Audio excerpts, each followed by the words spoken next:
And with my mic on done, you should, and I mean should, be able to hear me. Hello everybody, it's been a long time since I streamed. So long. I don't even know if I'm doing this music thing right. It could be very quiet. But anyways, I am super duper excited. Why isn't this loading? And now it's not doing the right thing at all. Thank you, OBS, for giving me problems right away. Guess we're gonna get rid of that window capture. We're going to put that on. There we go. There we go. We got it. Yes, I have a lot of tabs open, mostly just videos I intend to watch at some point. So if you have any suggestions, they will go up there. I don't make bookmarks. I find it to be kind of tedious. But anyways, let's pause this before our next video starts. Today we're going to be addressing the... So, for those of you who do not know, this is Whistlin Diesel. Maybe not the least problematic creator. As a lefty, I take some issues with the things he does. But let's be honest. It makes a lot of sense to hate the Cybertruck. Now, Whistlin Diesel here, I don't actually know his real name, so I'm just gonna have to call him Whistlin. Whistlin doesn't really hate Elon or Cybertruck according to his own words. Now, I don't know if that's damage control. Maybe there is some bias. We'll get into that with the video, but he's already done something where he tests the Cybertruck, and we'll see some we'll see him allude to that. But what I really want to focus here is what Elon Musk's fans do whenever they think he's vulnerable to criticism. We've seen this stuff with DGG, with Jordan Peterson fans. Pretty much anybody who has a cult-like following will do this sort of thing. And I have some other beef that resulted in me getting canceled by Libs of TikTok to do with Elon. And I don't know how efficient it would be for me to get in on this. But I will say this much. I have a major beef against Elon Musk at this point, especially because he claims to be a fake engineer. Or sorry, he doesn't claim to be, he claims to be an engineer, but he's really not.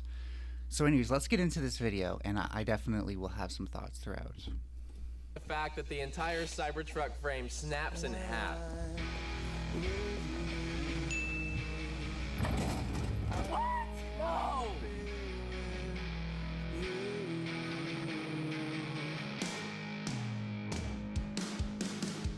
This is never supposed to happen under any circumstance. Contrary to some comments from some low IQ people on my page, the frame on your truck is not a crumple zone. It's what holds the truck together, actually. Today, we're going to be proving that the F-150 doesn't snap in half when you bump into a concrete block.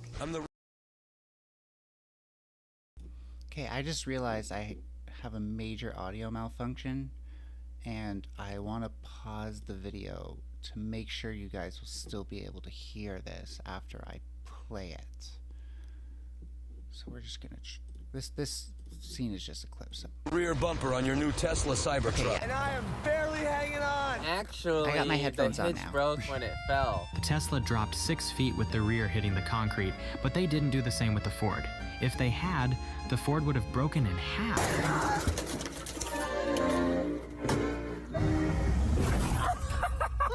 So the last video did exceptionally well, just as we expected. Today is following up on something amazing. So first of all, I just want to say I'm fucking jealous that this guy gets to basically, I don't know, have a constant demolition derby on his property.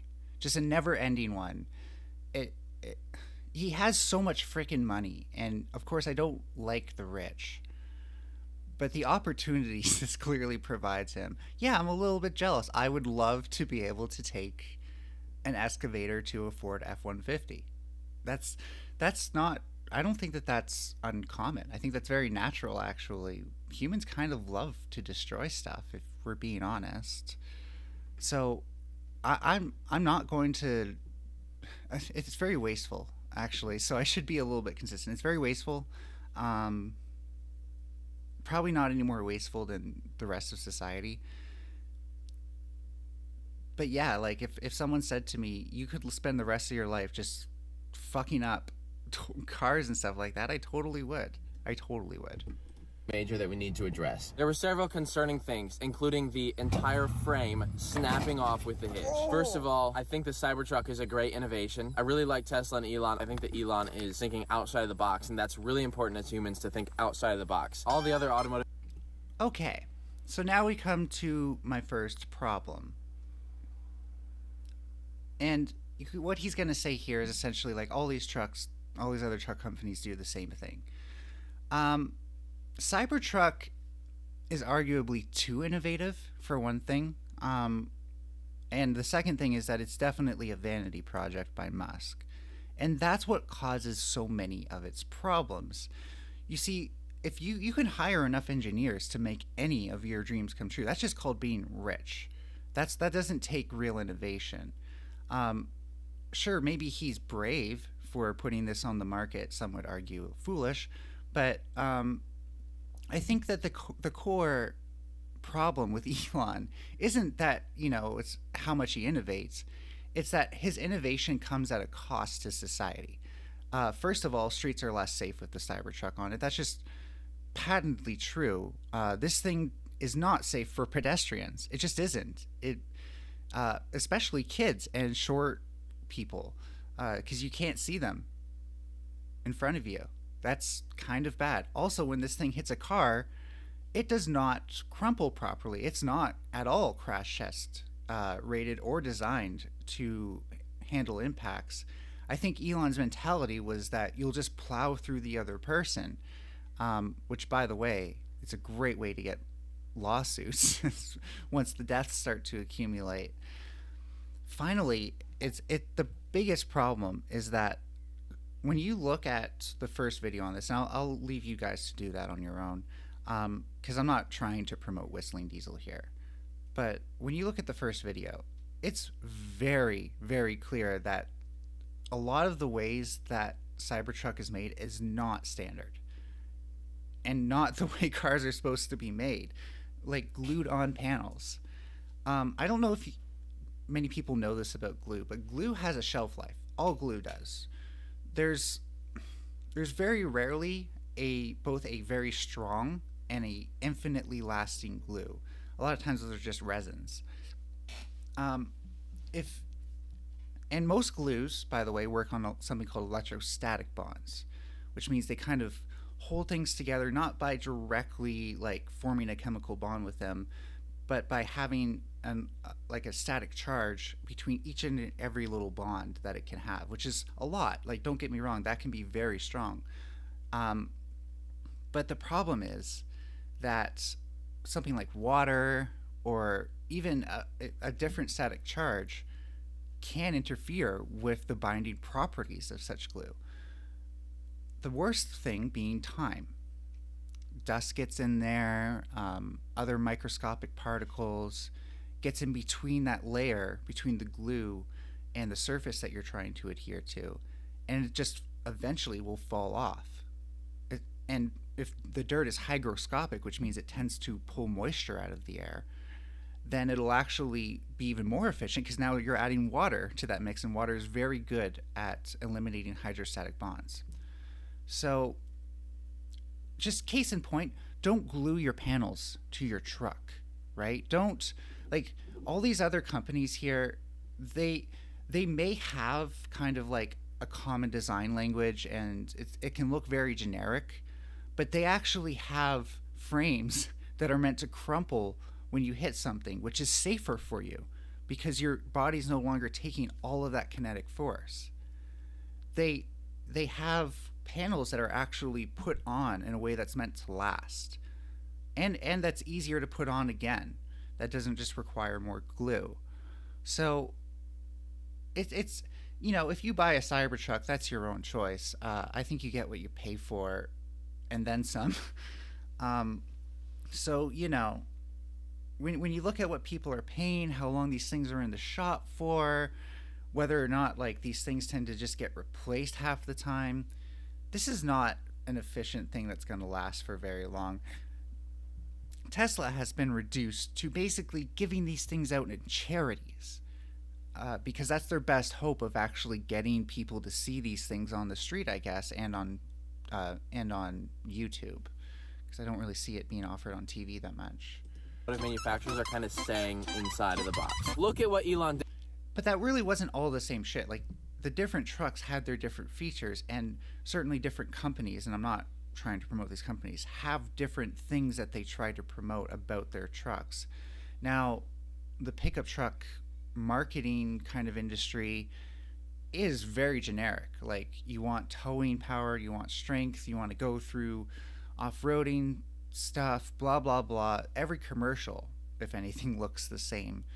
But if I were to like go for a pickup truck, I wouldn't assume the GMC is the same as the Ford. And that's coming from somebody who grew up in Windsor, Ontario, where both of those things used to be manufactured there. And I've talked to a lot of people who both worked at Ford and GM plants, and they do not see these cars as being the same. Now, maybe that's some company loyalty, blah, blah, blah, stuff I don't actually care about. But I think it's a little bit too easy to say that they're all the same, because at first glance they might look more similar than the Cybertruck does to most trucks. Did with rocket engines. Look at this engine compared to this engine. Okay, so that's not... let me put it this way. The Raptor 3's evolution... Ooh, I lost my audio. The Raptor 3's evolution is not Elon's idea. It wasn't, okay? The idea of putting stuff inside of the components that and kind of integrating this into the body of the rocket engine has been talked about for a long time. Now, what Elon did do was put together the right resources and engineers and have his company focus on the development of this sort of rocket more so than things like NASA or any other space program / company has ever done. And that has resulted in the Raptor 3. But Elon sat on his lazy fucking ass the entire time, and barely promoted this properly at all. I don't think most people who heard about Raptor 3 through Elon fully understood what he was talking about. It wasn't until SpaceX released the designs and we saw what they were actually doing that we started to think, oh, okay, this is actually, like, this is how it would make sense. Because I guarantee you, if Elon had to explain to somebody who was literate in physics but not literate in rocket science how the Raptor 3 engine works, like how they were able to do that, he would leave probably any third-year physics students just completely, like, confused. They would have no idea what he's talking about. Because when you hear him try to talk about engineering, he goes on about shit like feedback loops way too much. Like, he literally sounds like somebody who picked up a new word last week and can't stop saying it because they think it's the coolest thing ever, and they're very smart for getting it. And maybe I'm saying that because I've been there, but the point is that I'm not even an engineer myself, and I'm insulted by how much credit people like Whistlin Diesel are willing to give him for something like the SpaceX program. That happened on the backs of the engineers, not on the back of Elon. That is nuts. Before I begin what I'm about to do here, I want to preface this entire video first to say I'm still not biased. I haven't talked with any automotive manufacturer, and no one has bought me out. As you can see in this Tucker Carlson video. So we called Elon and said, hey, will you send us a Cybertruck? It was another sponsored video. My job is to find the flaws. Our whole frame just snapped. And I found he's technically criticizing... So in my Cybertruck video, I drove the Cybertruck off of some... Sorry. He's technically criticizing the Tucker Carlson video, being like, hey, it's sponsored, by the way. So I can tolerate that it's kind of like a shout-out. Concrete, and it came down and smashed the hitch. And then after I had to pull the F-150 out, the hitch snapped off of the back of the Cybertruck. That's not okay. This is a truck with an 11,000-pound towing capacity. Now, I don't have this Cybertruck with me here today because it's at Tesla, currently getting repaired. I think the bill is up. And I'm just going to point out real quick, he's about to make some seriously good points. I think points that will really matter for people who have to tow stuff as part of their work and have to consider, hey, if this frame breaks on me and I don't have the Cybertruck for 2 weeks to 2 months, how's that going to affect my business? To around $12,000 now for repairs. That's not including fixing the frame, because you can't. It sucks because I really admire everything Elon's doing, and I think this Cybertruck is innovation. Wait, what did that say? I didn't read that. Because if I wanted to be controlled, I'd live in North Korea. Oh my god. Okay, so I think I might have been got. I think he is doing damage control here, and he's totally like, he's being two-faced, but only because he's been pushed into this corner by Elon's fans, and he's making it as funny as he can. That's good. That's fucking golden. Really admire everything Elon's doing, and I think this Cybertruck is innovation. But what I don't think is amazing is my truck spontaneously disassembling. The hitch is hooked up to what? True. Let's just say that's gonna be a big problem, and it already is. 2 days later, I got this message. Family pulling a travel trailer hit a large bump on the highway, lost their rear end, and then got rear-ended by their own trailer. I don't know if there's any reports on it, as I haven't been able to find anything on it besides seeing it and taking a picture as we drove by. I said, you watched the trailer come off? They hit probably a pothole, and the truck and trailer bounced probably 6 inches off the ground, exactly as I predicted. And okay, I'm gonna let this finish, but like this is triggering me, and I'm gonna explain why. When it landed, the trailer ripped off and smashed into the back of the truck. We slowed down as the trailer went all over the place before coming to a stop. I took a picture of them on the side of the road and kept on our way. To the T, that's exactly what I said would happen, and it's gonna happen again. Let's say.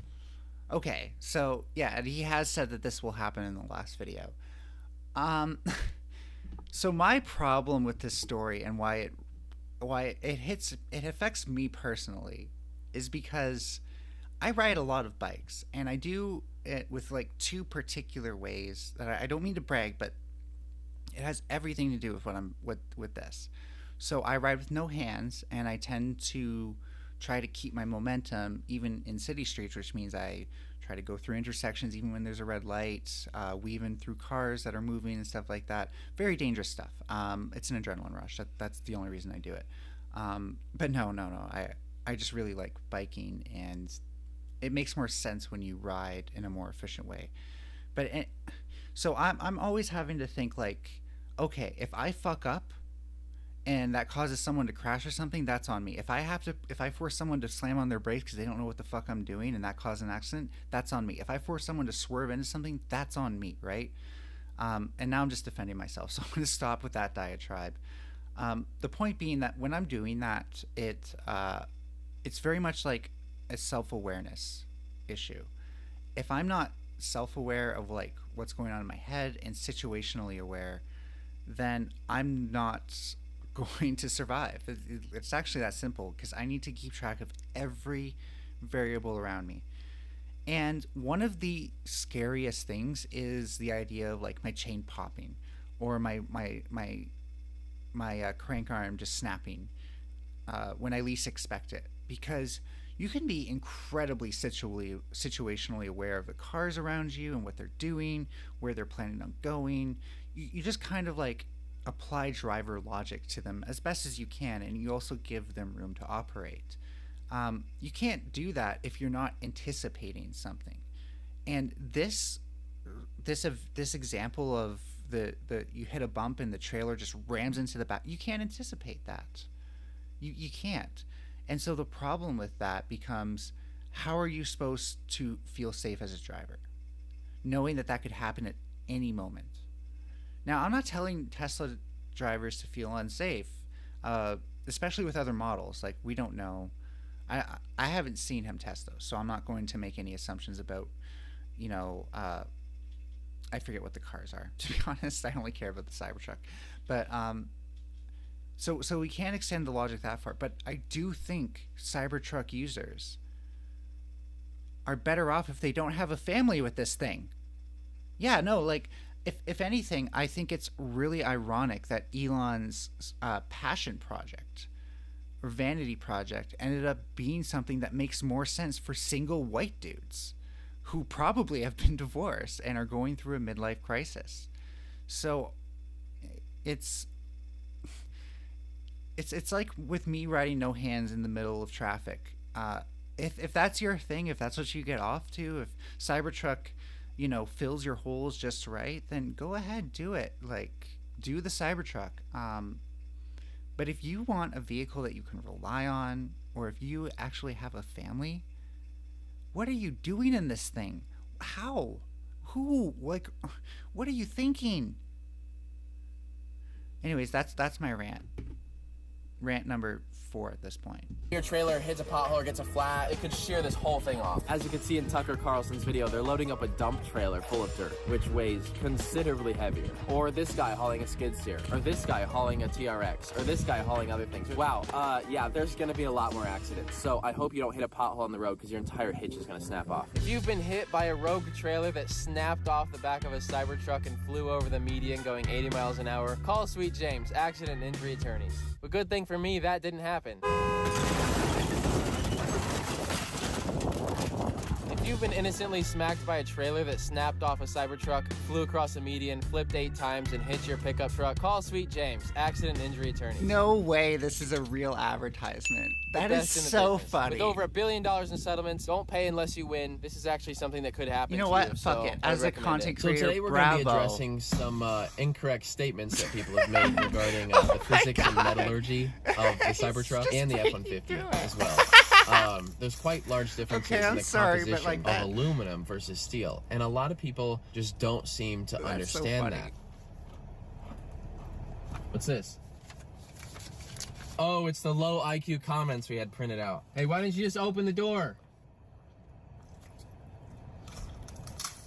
Why couldn't you have done that in the first place? Fran Classic. You gotta close the door. The Ford would have broken in half if we dropped it onto the concrete. So today we're going to be doing that to prove that steel doesn't break off. We have these nifty little concrete barriers that everyone was complaining about because they said that the Cybertruck came down onto the barriers and snapped the hitch. Well, unfortunately, you see, sometimes on the highway, vehicles are subject to uncontrolled conditions. Someone had the nerve to say the F-150 driver slammed on their brakes when it was pulling it. Did you know that trailers have brakes? Today what we're going to be doing is dropping our truck 5 foot on a concrete blocks 100 times. Kudos to the editor for good pacing, maybe a bit fast, but good pacing with the memes and just the timing with the jokes. I'm jealous. I don't think I could ever edit that well. Just to show that doesn't happen. I will definitely not be using a 90,000 pound excavator to brutally prove people wrong. Hey, here's the 90,000 pound excavator you ordered to brutally prove people wrong. That's me. Now, as you can see here, we have a solid steel hitch bolted to the back of a steel frame. Nothing is gonna happen. Nothing can happen. No. It's steel. I'm leaving. See ya. You can't. You're hooked up. Oh my god, imagine getting to do that. That would be so fucking crazy. This is gonna be so good! It's not gonna break. It's not gonna happen.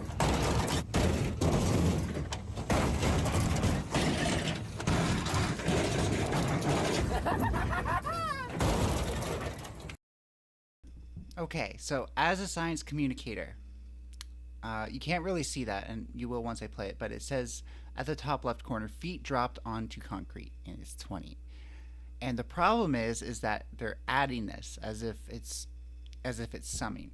Now, the problem is that if you were to actually drop this from 20 feet, you would definitely get a much different result than dropping it from 5 feet 4 times in a row.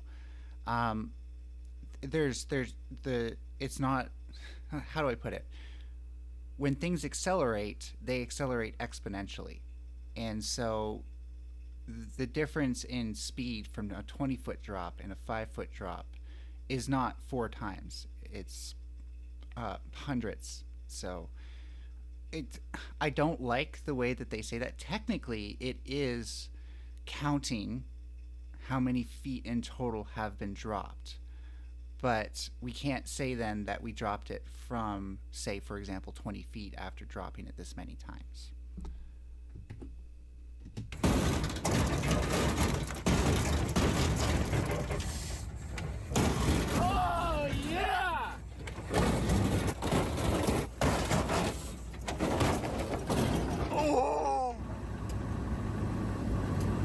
hitch is not coming off. No, it's still on there.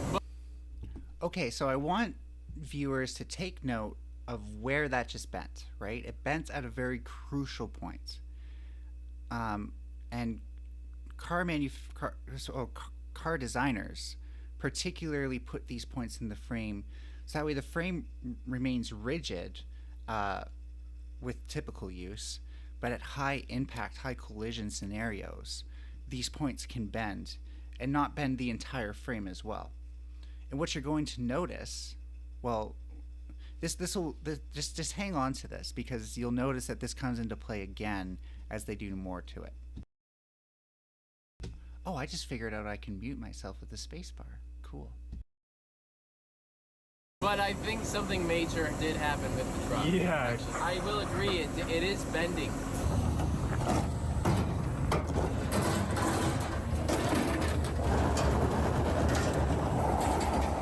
I noticed the hitch didn't break off. It's literally just the back half of the frame that just bent up some. No, the truck itself is fine. Right. It's right here. The frame just creased right there. That's it. And I was dropping it hard. I do understand that that puts a lot of stress on something, but the steel is not going to break. It just bends. I don't disagree that is a failure point. I mean, it shouldn't bend. I should be able to throw this off of the moon onto the earth and it wouldn't bend or break. It's designed to bend that way. They thought I was being biased and treating the F-150 nicer. I think that just proves that we are not trying to be biased here.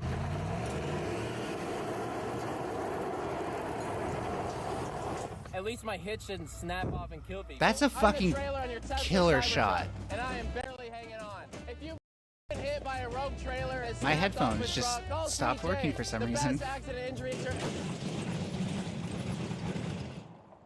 The best accident injury attorneys on planet Earth, with over $1 billion in settlements. Okay, we get it. We don't need you to do this a third time. But also, I'm not gonna lie, the sort of like mix of jackass type stunts with him actually doing it, right? Like, these aren't like he doesn't have like a fucking safety line or anything like that. He is, if he falls out of that thing, he falls out of it. So I can respect that. I can respect the stunts. James can take care of you no matter what. Only pay if you win. I forgot one thing, unfortunately. A lot of people want to express that the chain instead of a strap or a rope is what broke the hitch off. Let's see how the Ford hitch does with a chain.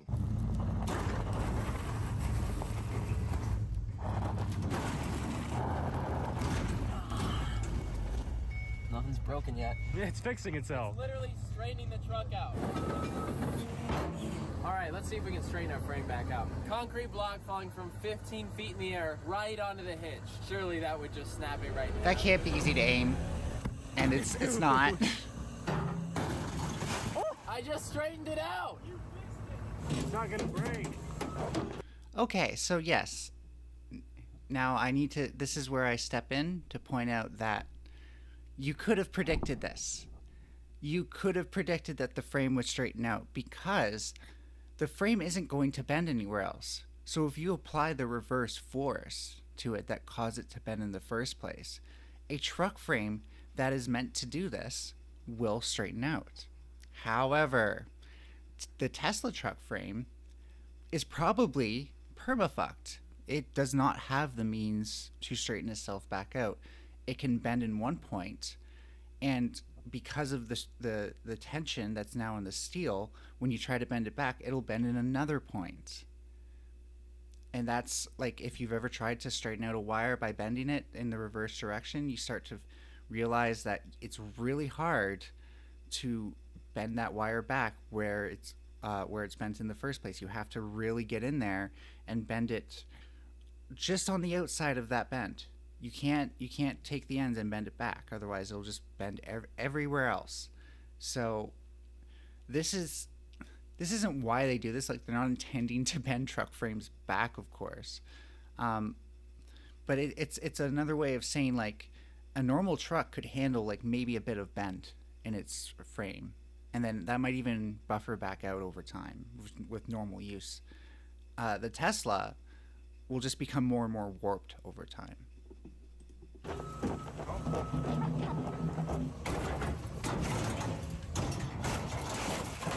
Look at the frame, look! No way! The frame is completely straight again. Let's see if it starts and drives.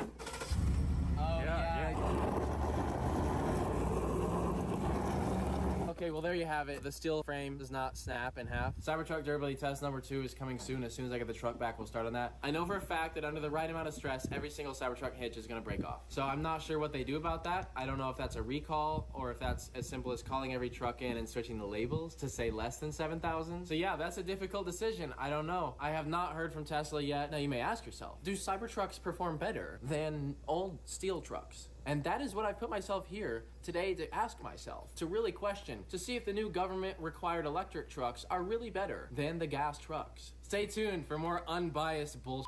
And the next time that you're driving a Cybertruck and the entire frame snaps in half and your trailer goes...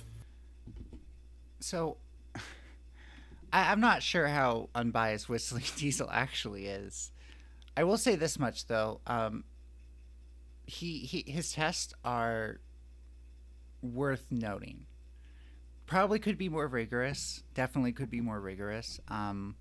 Leaves a lot to stochastic results. But at the same time, I think he's genuinely trying to test these things. And so I think we do need to pay attention to what he's doing and the results of those things. Okay, so because I don't have my tabs lined up, I can't just switch. What was my next thing? Great, now I can't see. Where did I go to switch my stream title last time? Stop streaming. Uh-oh, I'm lost. There's something in my title, and that was my next video. Russel Brand. That's right. So Russel Brand has been taking a lot of flack lately. Do you like my keyboard sounds? I can do them in a certain way that's like ASMR if you want. Now, I know this says... Whoops, sorry. Just shut you up there, but... this is a long video. I'm going to cut it off for when he starts talking to his girlfriend. Now, I'm totally endorsing the Cavernacle. He is fucking great. Don't always agree with him, of course, but on about 90% of the things I do, at least, I haven't actually... It's not like I keep track, but... and so anyways... So I know this says Bear Grylls, but it's in a large way about Russel Brand. I think he does a good job speaking about Russel Brand here in the ways that most of the people from the left who criticize him forget to do, which is that his Christian values and that sort of absolving yourself of sin is very much what drives him and his fan base. I can purify myself. My college bro history that gives me a checkered past doesn't need to apply to me anymore. It's very empowering if you're a piece of shit. So I basically just spoiled this. But you know, the Cavernacle, I forget his name at the moment. For anyone who doesn't know, I'm terrible with names. But he does a great job, and so I'm not spoiling everything. And so just let's hear about how Russel Brand, or how, wait, I forget which way it went. Did Bear Grylls corrupt Russel Brand or the other way around? I don't remember. We're going to watch and find out. So back in May, Russel Brand posted on Twitter a photo of him, Bear Grylls, and some other guy hugging in the Thames because Bear Grylls just had baptized Russel Brand into Christianity. Okay, first of all, there's a major problem with baptizing someone in any river that is like the main river of a city. It's just don't do it. There's got to be much cleaner stuff out there. Not that it matters to me, right? Like, I don't think any of this is real. But it just doesn't make... Like, why would you do it in the Thames? Like, that is one of the most notoriously dirty rivers out there. So, I'm just saying, bit of a weird choice. So, of course, everyone knows when a lot of public figures get mired in controversy, they run to religion. And as we all know, with multiple Christian faiths, I was raised Catholic myself, a lot of people run to these religions because these religions promise eternal salvation and also forgiveness for your sins, right? So if you just come out and admit it, especially if you weren't Christian to start with, and then convert to Christianity, a lot of them genuinely believe you are born again. You are no longer the person you were before. So when last September... And the funny thing about him mentioning that, like, if you weren't Christian before, it's like, for them, it's all about numbers, right? And so it's of course, a huge social onboarding kind of credit score thing where, like, if you're already a Christian, then you're just going through the motions. You don't deserve any credit. But if you're Russell Brand or I forget which, again, I forget if this was Russell Brand's first baptism, and I think you already said, and I just wasn't listening, or Bear Grylls, but like, there's just so much more value that you feel. And I've briefly flirted with joining churches as a teenager, and I remember that, like, they put a lot of time and energy into onboarding you. I wish leftists would put that much time and energy into people sometimes, but the point being that you clearly don't actually experience that worth throughout. And it makes sense that somebody who really needs that damage control at the moment will just completely accept, like, okay, you only value me more because I'm new, but I actually need you to value me more because I need to be new. I can't let my old self haunt me still. So, and, you know, maybe there are people who deserve to be freed from their old self. I'm not criticizing those people. I'm criticizing, you know, especially like the patriarchal normative type framework where you can do systemic violence and get away with it due to your privilege. Really, really credible, disgusting allegations came out against Russell Brand. It wasn't surprising to see him pivot even more into a right-wing grifter, but Bear Grylls' involvement in this just, like, feels so bizarre on the surface, because Russell Brand has never had a great reputation in the UK.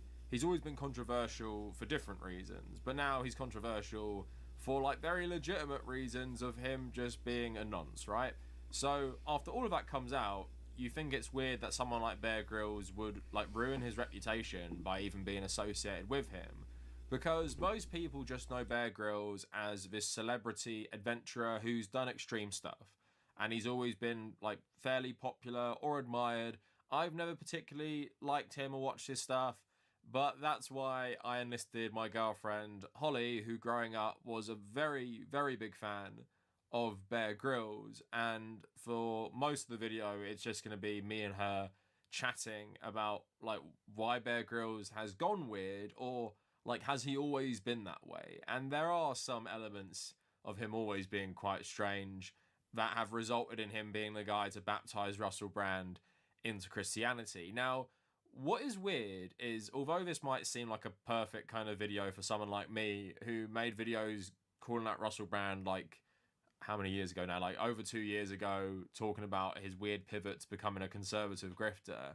At the same time, like, Bear Grylls has actually been on my radar for being bad because of him doing a TV show with not just Obama, but also with Modi, which seemed, like, so bizarre. And obviously, he sanitizes and whitewashes the actions of a fascist and basically does PR propaganda for a fascist like Modi, which we're going to talk about in a sec.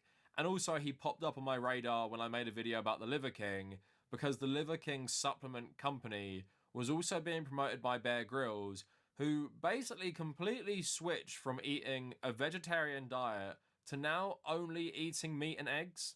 And he's told multiple people, like, that's basically all you need. So he's clearly bought into this culture. And it seems to happen to a lot of straight white dudes when they hit their late 40s and 50s. They just listen to too much Joe Rogan and go really strange. And that has definitely happened to Bear Grylls, you know, despite a lot of the strange stuff he's done in the past. So before we go any further, please follow me on social media at The Cavernacle on Instagram, my travel and my personal Instagram. Also consider becoming a patron, trying to build up as many $1 to $3 patrons as possible. Benefits include access to video. Seriously, you should do it. Just do it. Videos early, and those are also ad-free, and also access to the private Patreon server as well. With that out the way, let's get into the video. So first, let's talk about that weird baptism. So Bear Grylls breaks his silence on why he's supporting scandal hit Russel Brand amid assault allegations. So the comedian denied his wrongdoing and says he has the evidence to refute the allegations, but that never came out. He later announced that he'd been baptized with his friend Bear Grylls present and saw it as an opportunity to leave the past behind and leave behind the sins after he converted to Christianity. The adventurer 49, who has long been a devout Christian, was pictured embracing the comedian in the River Thames in April. Speaking to Confidential, Bear explained, "Russell, you know, it was a privilege to stand beside him as he was getting baptized. That is a life journey for him. I really wish him well and his lovely family. Let's hope all the stuff works itself out in a good way. And let's hope those accusations aren't true, for everybody's sake. But I always try and live without judging anyone. I stand beside many people, that's a privilege, trying never to judge, always to love, always be kind, support people wherever they are." Last year, Brand ventured across the Hebrides with Bear Grylls in the former SAS Troopers Apple TV show Running Wild. Brand has told his 4 million Instagram followers that the baptism was an incredible and profound experience, saying, "This is my path now, and I already feel incredibly blessed, relieved, nourished, and held." Bear Grylls is one of Britain's most prominent Christians and has appeared in marketing material for the Alpha Course, an evangelical introduction to Christianity that is said to have recruited 29 million people into the faith. So me and Holly are going to talk about this in greater detail, but yeah, like, totally disgusting from Bear Grylls there.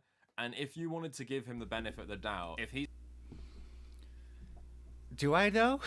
Do I want to give Bear Grylls the benefit of the doubt in 2024, where it's arguable that this is also just, like, part of the systemic issue as well of generally white cishet men being able to avoid accountability because the world basically revolves around them? Do I really need to give him the benefit of the doubt when so many people already do by default? I don't think so. I think it's worthy to be extra critical of someone in his position because we can see historically that it's worthy to be extra critical of anybody who can use their privilege to this degree. It's a form of power and can be a form of violence. He's friends of Russel Brand.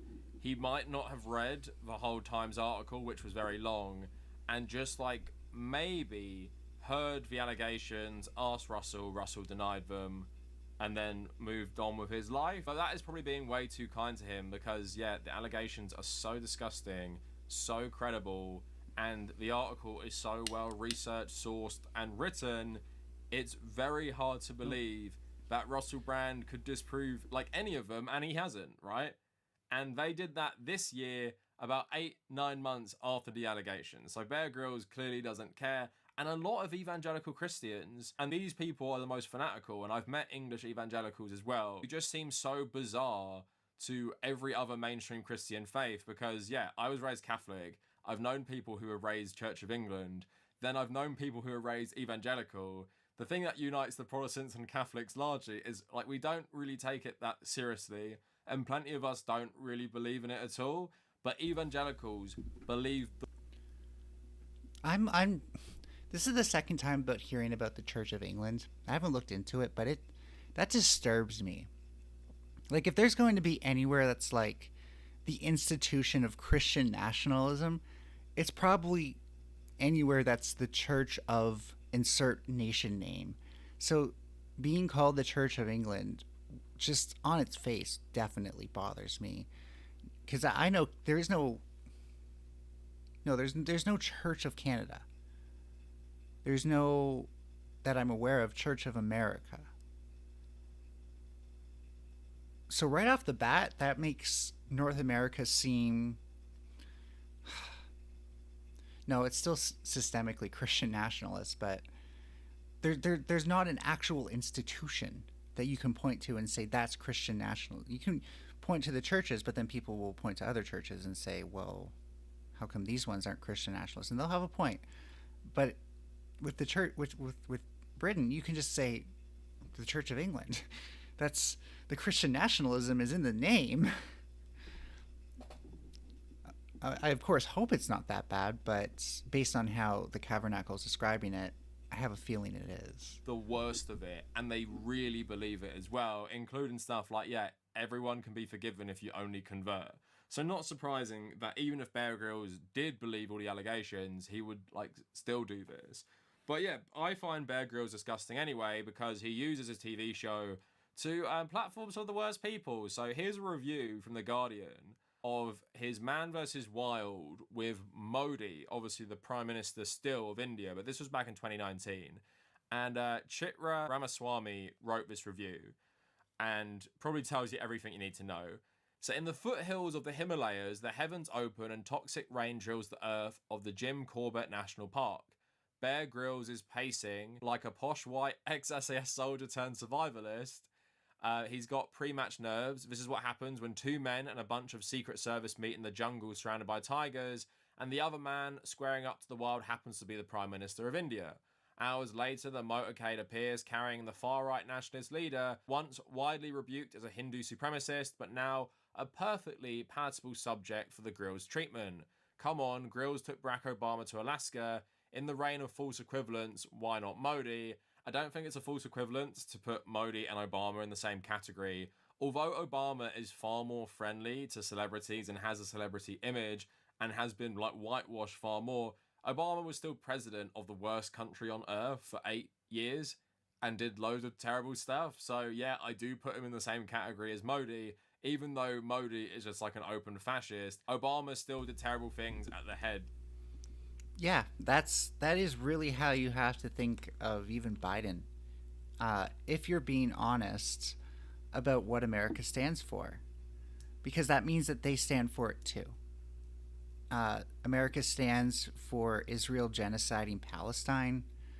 America stands for white colonialism existing to this day in areas like the Middle East and in Asia and South America still, and Africa even, like really pretty much everywhere that isn't Europe or North America or Australia and New Zealand, which really speaks volumes about the alliances that they've made. Like I think like the I-5 is America, France, England, Australia, and New Zealand, if I'm not mistaken. And that's like a core group of intelligence agencies that network together and pretty much uphold the values of these nations. So I think it's totally reasonable to extend the values of America to the politicians who uphold them throughout their presidency. Biden didn't stop America from being what it is. Obama didn't stop America from being a war machine. And I think being against the war machine is pretty basic leftism, because it always has been, especially since, you know, the 60s, 70s. Just saying. Like I said, of the worst country ever. So platforming him and Modi is controversial in different ways, but I think it's in a similar category of using a TV show to sanitize bad political leaders. This goes on saying, Bear Grylls gestures them along the track, a lone white man directing traffic in an otherwise unpeopled Indian landscape. India is a country full of diversity, the Prime Minister announces, when he can get a word in between Bear Grylls white-splaining India to him.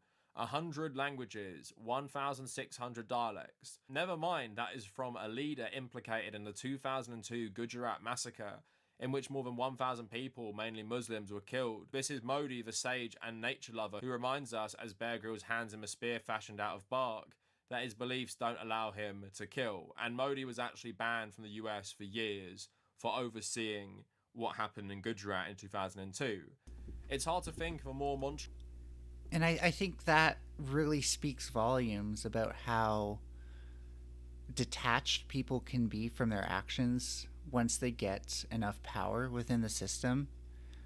And it's hard to say if they're detached or removed from consequences or just able to justify anything they do so long as they can do it through the purview of the existing state or the state that they create, if we're talking about right-wing fascists. So when we actually, like, when Modi says that, like, I don't kill, like, that's not, like, I want to believe that's true. I want to believe anyone doesn't kill as part of their beliefs. But, like, the freaking United States was like, nah, Modi, you went too far, bro. Like, come on. Like, I think he has blood on his hands regardless of what he says. Just based on assuming that's true as the Tabernacle presents it. Maybe I should look it up. It's 7 a.m. I'm just going to play this video and provide my commentary. We can do research streams another time if anyone really wants to. I will be checking the comments. Exemplar of our times in this Putin-style propaganda exercise, both praised and ridiculed when it aired in India earlier this week, masquerading as what exactly? Entertainment? News? One wants to say what's next, but the truth is this is it. We have arrived at the inconceivable, and it looks like Bear Grylls and Modi were sniffing elephant dung in the North Indian wilderness while reportedly an attack played out in Kashmir. The program went out days after Modi imposed direct rule over Kashmir. His government now stands accused of acting without legal authority by revoking Kashmir's special status. I think this perspective makes more sense. It doesn't look like I'm actually in the video. It's kind of funny to, like, portray myself as being in the video, but I'm also not trying to act like this is my video, so I think filling out these borders, I just had the coolest idea. 1 second. Now, I don't know how this is actually going to turn out, but I'm going to, because that's still open.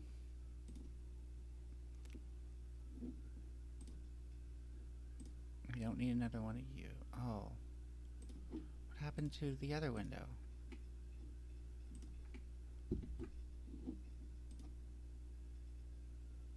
Why? OBS is like, yeah, no, I don't feel like grabbing that graphics again. So, okay, we're going to go to this scene for a second. We're going to copy. We're going to come back to this scene. I didn't want that there anyways, so that's fine. Paste, duplicate. And bring it back there. I think it works.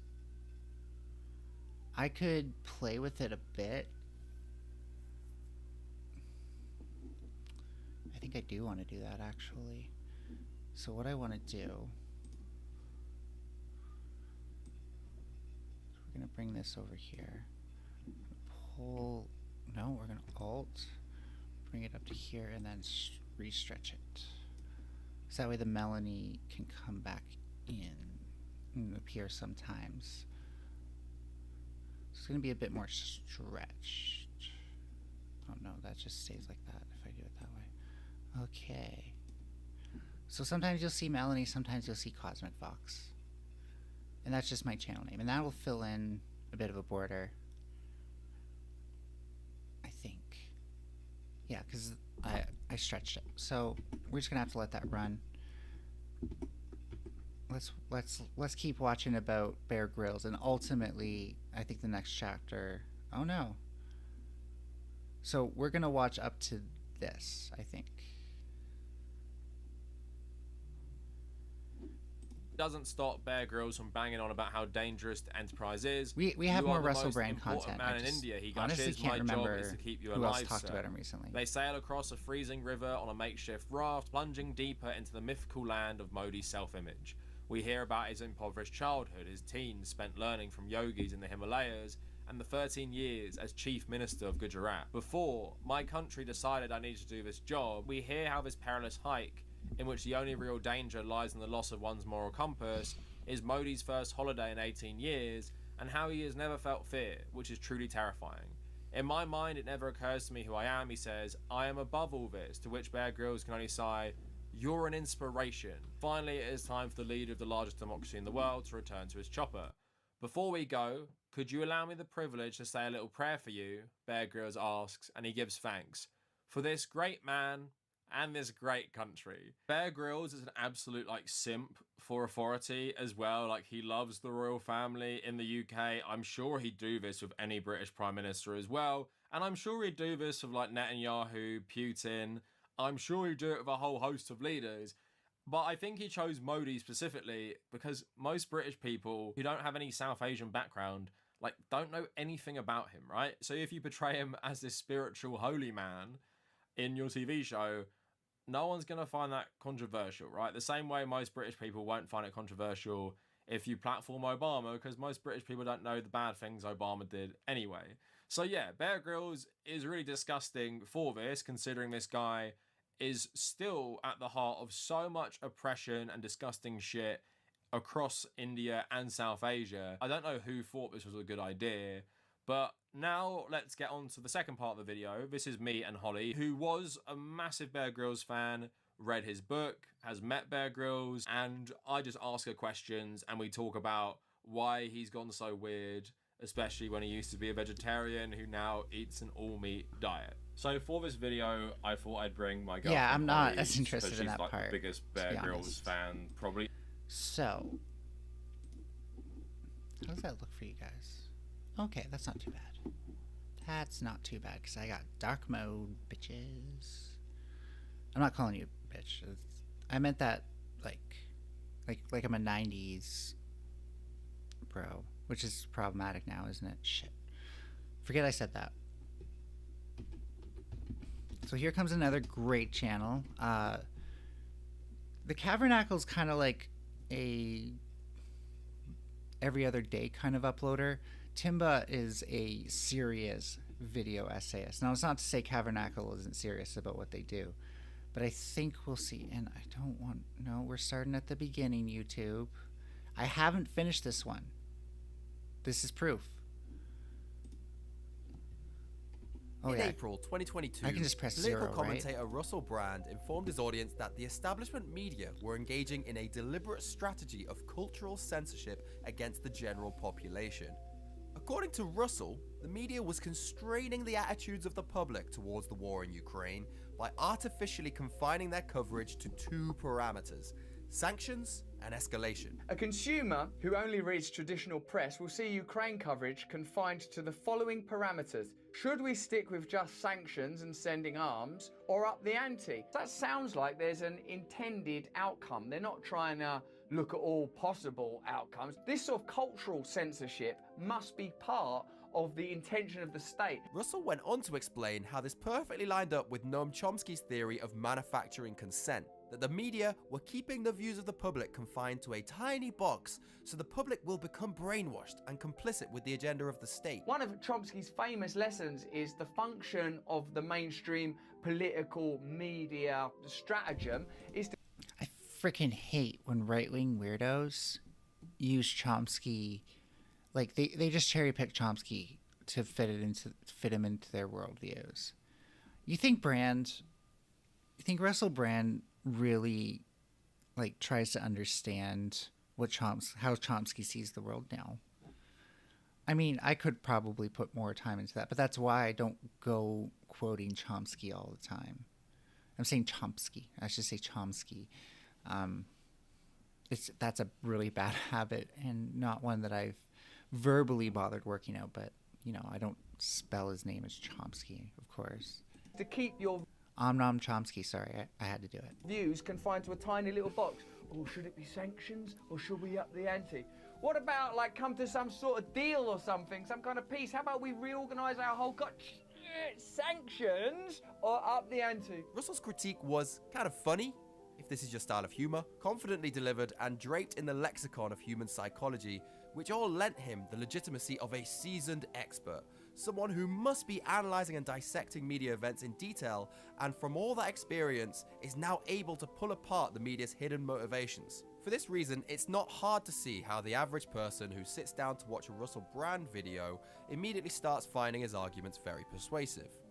It's only a skeptical few viewers who might hear Russel saying that the mainstream media are trying to culturally censor the concept of peace, an idea that is so banal that it's known to every 6th grader. It's when everybody in the world makes friends. And venture outside of Russel's orbit to check if that's actually what's going on. Is every legacy media outlet suppressing all mention of peace talks? And what they would find is this. Prime Minister, first, your reaction to the prospect of peace talks between Russia and Ukraine? The negotiations between Russia and Ukraine about how to possibly bring an end to this conflict, bring an end to this violence. Russia said it was... I think I can call it. I haven't seen the conclusion of this video. And I don't even remember if Timba addresses this within the time that I watched, because I didn't fully pay attention. I'm going to call it as, well, of course they do. They always say that they want peace when they're talking about other nations. And even sometimes the nations that they're at war with. But when you look at their actions, which is the part Russell doesn't mention, you see a different story a lot of the time. Ready to resume peace talks with Ukraine. Some analysts feel it's really a ruse. There was hope around the world, certainly, that something would come of these peace talks. A third round of peace talks is underway today between delegations from both countries. Where are we with these talks? A fourth round of peace talks now underway. And when a war becomes pointless, there must surely be a chance of peace. Do you think we could see a breakthrough in peace talks? It's important to continue these talks, and while everybody would like to see an end to the violence, he is ready to discuss a deal with Russia. Patrick, what's the latest on these talks? Again, there is hope for what might happen at these talks. Peace talks between delegations from Ukraine and Russia are underway in Turkey. One of Russia's most notorious oligarchs is helping to broker a peace deal between Russia and Ukraine. Again, with that breaking news and a potential sign of diplomacy or success from diplomacy in the war on Ukraine. Contrary to everything Russell told his audience, the concept of peace talks and making a peace deal was discussed extensively by legacy media outlets almost every day through late February, the whole of March, and early April, only fading from the national conversation when, in April, Ukraine and Russia publicly walked away from the negotiating table, with both sides citing concessions they wanted that the other side wasn't willing to give. The idea that the concept of peace talks was purged from our consciousness by the media in order to control our opinions, in context, doesn't make any sense. When someone tells you that a reality shift in PSYOP is being perpetrated by those in power, which can all be explained by an academic theory, that display of perceptiveness and intellect can be incredibly compelling. What happens when you realize that the phenomenon they've told you about isn't actually happening? It transforms from being an intelligent critique into an elaborate fraud. This is a guy who wants you to think he's clever for noticing something that you never had the chance to see for yourself. And you never had the chance to see it because he made it up. Over the course of this video, we're going to be establishing Russel Brand as a political commentator who regularly misleads his viewers with grandiose lies steeped in intellectual jargon. And then, we're going to be reinforcing the point that Russel is a liar again and again and again and again and again and again. Eventually branching into a wider discussion about the political ideology Russel subscribes to, which requires... What is that graphic? Like, so many of these graphics are kind of like out of left field. Like, I have no idea what inspired Timba to use them, but I love them. Like, they seem to kind of make sense, especially what we saw before with like Russell being kind of like super Christian and definitely more Christian now than ever. Him to assume a very liberal relationship with facts, evidence, and rationality. I want to qualify before we get properly stuck into this that this video is not going to address the serious allegation. I have to point out that where Russell had the crazy hair there, is from a comedy special that's like so old now. I saw it when I was a teenager. And I think it was the first time that a comedian was making adult jokes that I actually got them. And it kind of segued me into like a few months later seeing. Okay, I'm back. Lost my audio there. But it segued me into seeing Gilbert Gottfried as actually being funny as well. And that really helped me understand comedy. And so I will say, like, Russell Brand had an influence on me as a kid. I stopped appreciating him once I realized he was starting to side with the far right a few years ago, of course. And I still think that comedy special is probably funny, assuming it ages well, which is probably not likely. Made against Russell Brand in September 2023. I don't want anyone to watch this video and come away thinking that they can correlate the way a person might lie for political reasons in a YouTube video to a propensity for serious criminal misconduct. The two things are not the same. However, by proxy, we will be attacking a defensive argument that Russell and his followers have been wheeling out in response to those allegations.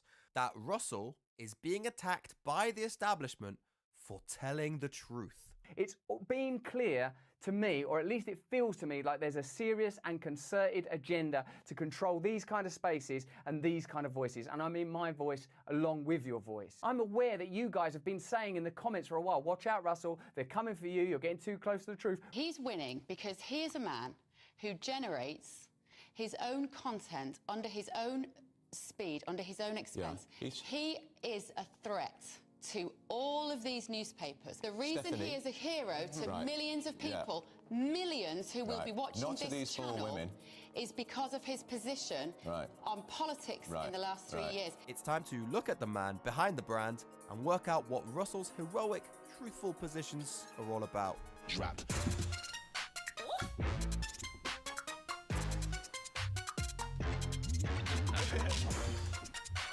Damn, that sounds good. That's a hell of an intro. Now, before we start rattling around under the hood of Russell's YouTube channel, I'm going to say a few words of recommendation about an app that kindly sponsored this video. My first ever sponsor, Ground News. Making the vids that I do, I often get commenters asking me, Timber, so you're saying I can't trust random pundits on the internet? I think we might be seeing a 49. Yeah, that's... I mean, it's not like the sponsor influenced the subject matter of the video and the themes, but it's fine. It's fine. The video you probably know Ground News exists at this point, August 2022 is a great microcosm of the numerous ways in which Russell can turn molehills into mountains through exaggeration, dogmatism, and misrepresentation. There are toxic heavy metals in your baby food, and the FDA and the government are going to continue to allow it. Can we trust them then? In this video, Russell covers a CBS News report and some other related articles about findings that there are high levels of toxic heavy metals in baby foods. Here is the information Russell relays to his audience. Point number 1. There shouldn't be any toxic metals in baby foods. I'd like to propose a motion to have no deadly toxic metals in any baby food. Point number 2. If there are toxic metals in baby foods, all of those products should be recalled immediately, all of the companies should be sued, and a completely new system should be established. Withdraw all those products immediately, sue all of the companies involved, and set up new systems for... Geez, I sure hope Russell never accuses the leftists of being utopian. Foreshadowing. Ensuring that babies are fed healthy foods, and if they're not healthy, at least not poisonous. Point number 3, because this hasn't happened, this points to there being a conspiracy between big food manufacturers and the FDA, who want to pump out cheaply made foods containing arsenic for high profit margins. So I suppose what we're beginning to see is a picture where there is a collaborative relationship between the manufacturers of these baby foods and the FDA. Their products get cheaper to make, higher profit margin, and then they cut corners and somehow there's arsenic in your baby's dinner now. Point number 4, This is part of a bigger push by powerful entities to keep the population sick and unhealthy so they become easier to push around. Almost as if the people charged with looking after us would prefer it if we were sick and unhealthy because there's some matrix and network of business interests that would benefit. Damn. So close yet so far, because, I mean, I can think of some ways that it's a little bit more rational to believe that that something is done to suppress the population. But a lot of these are like ways to like suppress protest or suppress freedom of speech. Not so much, you know, we're going to mess with food. If you look at what governments have done to make sure baby food is within healthy specs. Like, you know, I'm an anarchist, not a lying anarchist like Russell, but, and so, you know, I would like to think that we can do better. But here's the thing is like, baby food is very safe. It is one of the safest foods you can eat. Like, if you buy some random kale from the market, it's going to turn out that those levels can vary a lot for adults and even children. But for babies, it's like it has to be within a certain range, or else they're not going to put it out there. And I'm going to let Timba more or less explain why it has to be in a certain range and can't be zero, if you don't already know. But this is something that I've had to reckon with as somebody who tries to make enclosed ecosystems, is that if you want to have an actual natural way of growing things, you can't have it both ways, and we'll see why. From a population of people eating bad food, then being just all weak and vulnerable and easy to push about, almost as if they don't want strong, vibrant people confronting power. My director doesn't look happy with this. The lampshading with the tinfoil hat here implies Russell might be joking, but in another video I found him making the exact same point very sincerely. It can't be that that big food and big pharma are in lockstep with RFK no less, to continually benefit from an unhealthy America. So I think it's fair to assume that regardless of whether he packages it with humor or behind a veil of irony, Russell means what he says. In his mind, this is a conspiracy engineered by big food to weaken the population. Let's talk about the flaws in Russell's argument. The first one is that he has wrongly identified what is causing arsenic food contamination. He gives away the fact that he's misunderstood the issue at several points. Firstly, when he blames the problem on pre-packaged foods. Right away, what that tells you is pre-packaged baby foods is not the best way to get food to babies. And secondly, when he says that the correct amount of arsenic in our food should be 0. I'd like to propose a motion to have no deadly toxic metals in any baby food. The agency's closer to zero plan. That's the plan, closer to zero. How about 0? If you look at this appendix of a report conducted by the Food Standards Agency, which analyses levels of arsenic in fruits and vegetables in the UK, you quickly see the problem with what Russell is suggesting. Cabbage contains arsenic. Strawberries have arsenic in them. Onions contain arsenic. These fresh fruits and vegetables have not come from the baby food packaging factory, so what's going on? The piece of information Russell is unaware of is that the arsenic is in our soil. Some arsenic is naturally occurring in earth minerals, but a bigger part of it comes from insecticides which have been used by farmers since the early 1900s. These insecticides were banned in the 1980s, but it's going to take a long time for the arsenic to completely disappear from the soil. It's a problem all over the world, and we're all still growing our fruits, vegetables, and grains in that soil. A lot of baby foods are made from rice, which is especially susceptible to arsenic contamination because it is highly absorbent and takes in a lot of water, minerals, and toxins from the soil around it. Small amounts of arsenic are not going to harm you, you're probably eating it all the time, but larger amounts could cause risks for developing babies. So the FDA wants to keep proportions of arsenic. So part of that is that babies are just smaller, by the way. The time that it takes for them to get rid of it out of their systems is far less than the rate that it bioaccumulates in such a small organism. So another way of putting it is that they achieve the effects of arsenic poisoning a lot faster. There's a lot of other variables that could be at play that I'm not an expert on, especially when it comes to developing babies and what applies to their metabolism and stuff like that. So I don't want to get into it, but developmentally as well, it can probably cause a lot of disorders because, to put it simply, you want as few things interfering with the developmental mechanisms as possible. Even stress can get in the way. Arsenic within a reasonable margin. 0 is not a reasonable margin. Do you want arsenic in your baby's food? I've got babies. Here's my choice. No! So your children have never eaten an apple, Russell. They've never eaten a carrot. You've kept them away from raspberries, have you? Fruit Gestapo. Springboarding from his initial misunderstanding of the issue, Russell leaps to the conclusion that big food manufacturers are to blame for this because they're chasing high profit margins. When you find yourself in a situation where there's toxic metals in baby food, it shows you that there are certain food companies that evidently have a great deal of sway. As big food acquires more small companies, they're able to leverage more power through lobbying and control of the FDA, meaning that their products get cheaper to make, higher profit margin, and more arsenic for everyone. And that's got to be a good thing, right? We can see from a consumer report conducted in 2012 that this is not the case. From the proportions of inorganic arsenic found in the samples, you can see that smaller, family-run brands such as Cajun Country Rice and Della Rice contained more arsenic than all the rice analyzed from Target, all but one of the rice brands analyzed from Whole Foods, and a similar amount to the rice sold by Walmart.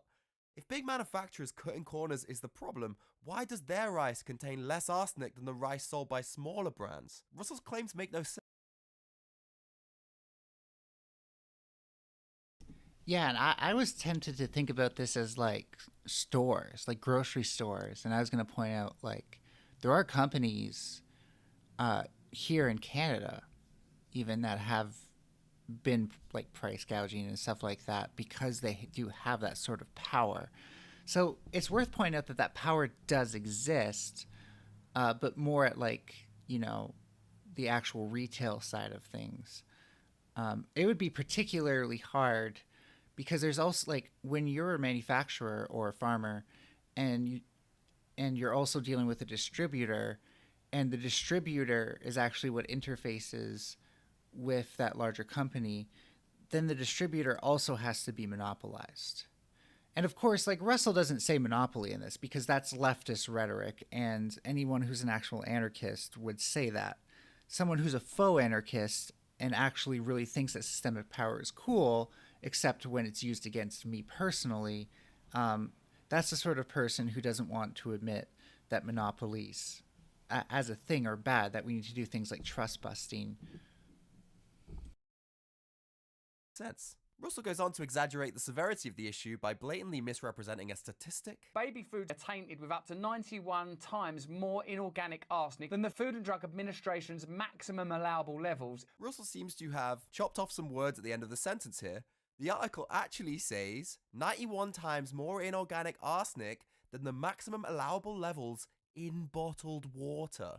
That reference to bottled water, which Russell removes from his quote, is essential to understanding the meaning of the sentence, because arsenic in water is far more toxic to humans than in food, and therefore water has a drastically lower maximum allowable level. If you compare the amount of arsenic you find... And for anyone who's confused as to why that is, it's because in water, arsenic really only appears in the ionic form, which means that your body can easily just pass it through the kidneys. In food and stuff like that, it can appear as other types of bonds, namely covalent bonds, where it's actually some sort of larger molecule, part of some sort of larger molecule. And that is way more likely to get absorbed by the intestines, go through things like your liver and stuff like that, the places where it really does the serious damage. As a salt in the ionic form, the kidneys are made to deal with it like that. So that's why there's such a big difference. In food to the maximum allowable level for water, of course, the proportions are going to be off the charts. The highest arsenic reading for any of the actual finished baby food products in the report was 180 parts per billion. Still higher than it should be, but not tantamount to poisoning a baby. It doesn't matter where your baby's from. We'll poison the little bastard. Finally, we get to Russel's closing flourish, which is to allege a conspiracy between big food manufacturers and the FDA to rubber stamp dangerous products in service of higher profit margins. In a sense, what you want to... Another thing Timba hasn't pointed out, that I also find kind of maybe not deceptive, because sometimes we do this normally, but definitely kind of populist, if he is doing it on purpose, is saying like this could happen to you, but shortcutting it, not talking about how we actually get there, and just saying it. They're just poisoning everybody. It's indiscriminate. It's not like they're going to protect the wealthy from this or anything. It's not like they're going to protect first world nations and only do this to third world nations like we normally see. No, this has to be applicable to you, regardless of your privilege or how much you can spend on these things, whether or not you can grow your own.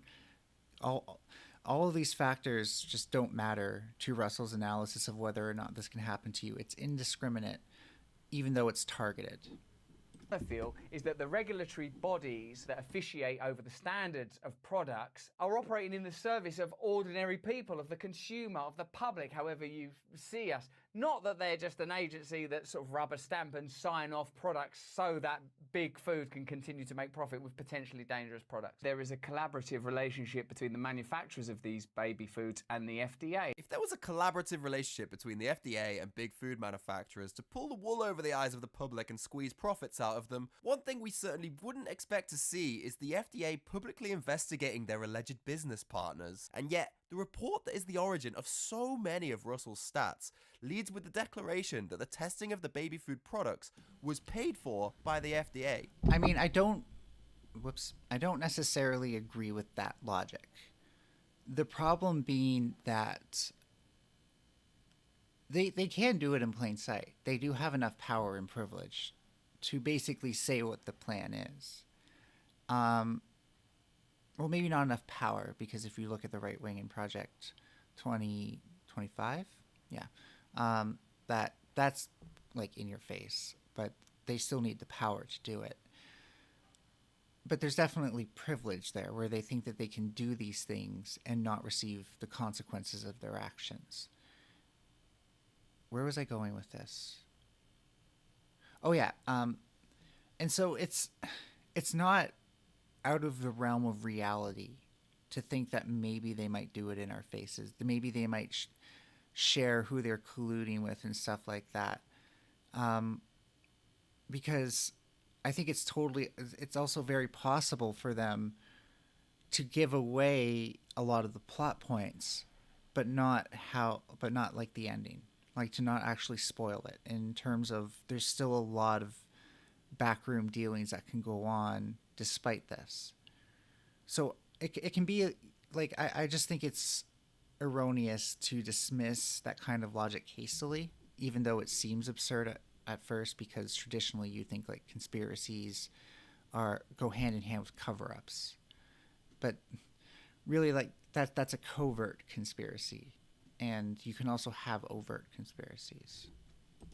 So Russell is asking us to believe that the FDA are in this collaborative relationship with big food manufacturers trying to squeeze profits out of consumers, but the FDA is also like, I know, why don't we sabotage our secret business partners' profits by publicly showing everyone that their food contains high levels of arsenic? The FDA would have to be some of the most incompetent collaborators big food could ever hope to recruit. We also know from scientific studies that arsenic contamination levels are high in Suriname and Thailand, places where the FDA and American big food manufacturers have no jurisdiction. How does Russell's FDA conspiracy theory account for what's going on over there? Are Thailand farmers in on this conspiracy too? Are they... That's a good point. That's solid. I do like the amount of research Timba puts into these things, and if I do make a video essay, I aspire to be at least as good.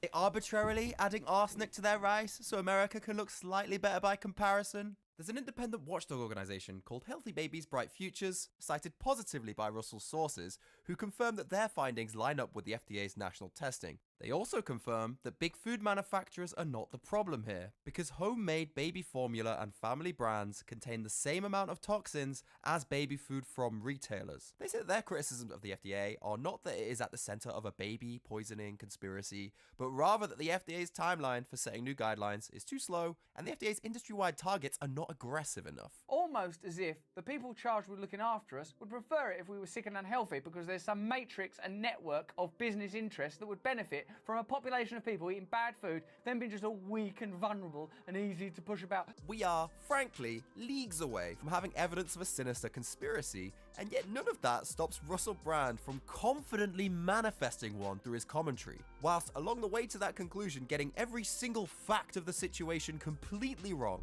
He said that arsenic came from the baby food packaging factory. That was bullshit. It comes from the soil. He said that big food manufacturers were causing the problem by chasing high profit margins. That was totally wrong. All rice farmers are affected by this. He directly hid bits of text to make the problem seem 50 times worse than what the data actually showed. He accused the FDA of being secret collaborators when they were the ones paying to test the products. And so when he gets to his allegations of a big conspiracy, it's like, why would anyone believe you? You've shown you can't even accurately describe or quantify the problem you're supposedly concerned about, not to mention a willingness to blatantly misrepresent journalists' work. We're also seeing the primacy.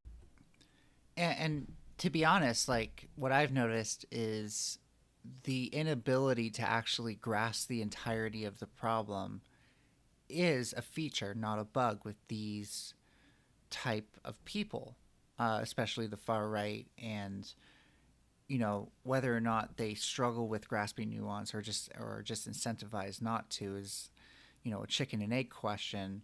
But it seems to be like I can almost rely on, like, okay, this person has right-wing authoritarian leaning values, or even like neoliberal authoritarian values, and so I can pretty much rely on, like, if they're neoliberal authoritarian, then they're only really wrong about far leftists, maybe far right-wingers, to the same degree that far leftists can be. But if they're a far right-winger, they're pretty much wrong about anything, which I find to be just very telling of the movement and what that means as, like, a political movement that cannot grasp reality. So I think it's, I don't know, maybe Timbo will get more into this, but for me, like, that part really sticks out as, like, that's a feature, not a bug. They do not tend to grasp the things that they criticize in the slightest. Of the us versus them narrative, which permeates all of Russell's thinking. Russell points his finger at establishment institutions and then draws a neat line in the sand. And I need to point out too, like, it's often just virtue signaling and gesturing vaguely at things that they don't like, whether it's change or just something that's different from the orthodoxy in their minds. And when I say orthodoxy here, I don't just mean religious. I mean normative, social kind of orthodoxies, and even cultural orthodoxies if you're white enough. So when you're approaching these people, I think it's very important to recognize that even if they're talking to you in what seems like good faith, they're often only capable of accusing you of virtue signaling and not actually making substantial criticisms, which is just hypocrisy and irony at its finest. Just you don't often see them together like that, but in that case you really do. But also that you can actually take what they're accusing you of and apply it to them, and keep using that, like, every single time. Like, they'll probably pivot if you bring it up, right? And that's a normal thing that debaters do. I'm not just applying that to the right wing, but the next thing that they do will be the exact same thing, and all you have to do is let them cook. Probably, like, if we're talking Twitter, like, just 2 replies, and that's enough time for them to cook to show their ass again. So I'm personally never intimidated by having to debate the right wing. I'm not intimidated by rhetorical tricks because I've encountered every single one at this point, and I have my own strategies. And I think that's the key if you actually want to be strong against them, is to hold them accountable, to actually take what they say and use it against them and make them answer to it. And positions ordinary people as victims on the other side. This allows him to indignantly play the role of the noble savior, fighting for their rights. The thing is, the more familiarity you have with the topic Russel is covering, the less clear that line in the sand between oppressor and oppressed becomes. We know from Consumer Report findings that rice from southern states such as Arkansas, Louisiana, Missouri, and Texas had higher levels of arsenic than rice from literally anywhere else. So if the FDA and the government really wanted to get serious and protect consumers, they could impose tougher regulations on southern farmers and encourage manufacturers to pivot their supply chains to safer places, perhaps California, or maybe even overseas to India, whose arsenic concentrations in food are much lower, much safer for consumers. But in entertaining that complexity, we immediately lose the black and white narrative of the common people versus the establishment. There are common people on both sides of this issue, American consumers on one and Southern American farmers on the other, with no morally vindicating policy that solves everyone's problems at once. And if the US FDA or government did place strict regulations on Southern farmers, I have an inkling how Russel would react. Edicts issued by centrist powers that bankrupt their farmers. They want you to be listless little hemorrhoids at the end of their mighty power. The way Russel brazenly exaggerates the severity of the arsenic contamination issue, dishonestly misrepresents all the facts, and so self-assuredly points to such an improbable conclusion with no evidence. This is a microcosm of the way that small lies are strung together into a layered mosaic on Russel's channel to justify grandiose storytelling about global corruption that Russel has managed to uncover. What should be a bureaucratic problem for food regulators in America becomes an establishment plot to poison babies. It all begs a question. Where is Russel getting his information from? If you were to ask Russel what motivates his research and political commentary, he would tell you that he is driven by skepticism, that he never blindly accepts information at face value. He interrogates and investigates facts with a circumspect, discerning eye. I'm always circumspect, sometimes skeptical. I always check on myself before I wreck on myself. Not a conspiracy theorist to observe and question patterns and not to blindly accept information. You have to be open-minded and open-eyed about the reality of the information you're being presented. Just blindly and immediately accepting the narrative that you're spoon-fed no longer seems prudent. We want to interrogate and investigate the facts so that we can bring you truth. Whenever someone ostentatiously self-identifies as a skeptic, I'm always eager to find out where they get their information from. Because as we all know, Can I just point out that Russel was totally the sort of person who in 2010 would do the meme like real eyes, real eyes, real eyes, real lies. Like a total, I'm not going to say. I muted myself because I don't want to make YouTube mad. Everything comes with an agenda. Unless you're some truth-seeking robot who only makes judgments after processing all available first-hand information, you have to rely on a network of other people to curate information for you. And how they choose to present things, what they highlight, what they leave out, all of that shapes your thoughts and perceptions as a reader. There are two main types of sources which Russel uses on his channel. The first one is legacy media outlets like The Guardian, Reuters, Washington Post, New York Times, Wall Street Journal, Bloomberg, The Telegraph, and the Daily Mail, amongst others. Typically, these are used for context and background information, with Russel pulling out a few statements to set the scene before he pins down his main arguments. And then the second type of information sources which Russel uses are blogs and independent publications that are animated by anti-establishment politics, the vast majority of which are very far left, and despite being something of a left-wing internet goblin myself, I had never heard of hardly any of these. To name a handful, we have Jacobin, Reclaim the Net, Common Dreams, Code Pink, FAIR, SharePost, In These Times, Mint Press News, Truth Out, and World Socialist website, along with the I knew about maybe 3 of those. These Substacks and blogs of polemicist journalists with large social media followings, people like Glenn Greenwald, Matt Taibbi, and Caitlin Johnstone. This second group of sources provides editorialized information that Russell takes wholesale and rebroadcasts to substantiate the main arguments and opinions that you'll hear on his channel. And this is something we'll go into more detail on shortly.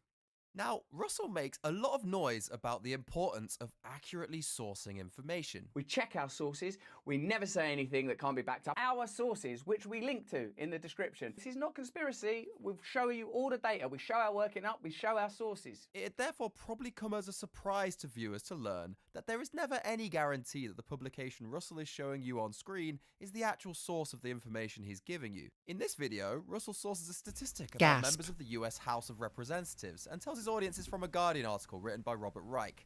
But if you go to that article in the Guardian, you will not find the statistic mentioned anywhere, because it's actually from an entirely different publication, written by an entirely separate author. In another video, Russell sources a quote about the civil war in Yemen, apparently from an article in Jacobin. But it's not from Jacobin, it's from FAIR.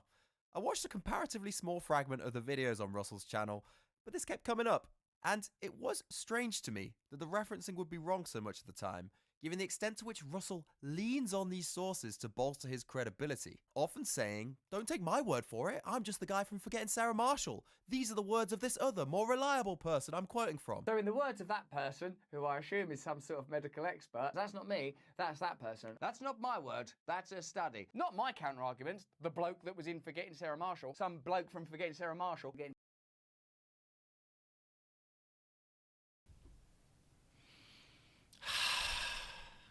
That's a big oof. That is a big oof. I feel like anyone, like, as a commentator, I'm not self-referential.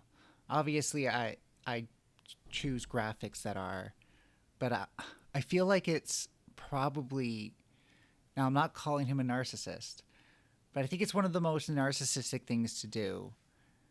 To have a channel that's built around you already, that is basically your name or your brand, and then to also be self-referential. Like, you're terrified that people are going to forget about you in that way. It's just kind of, it makes me cringe a little bit.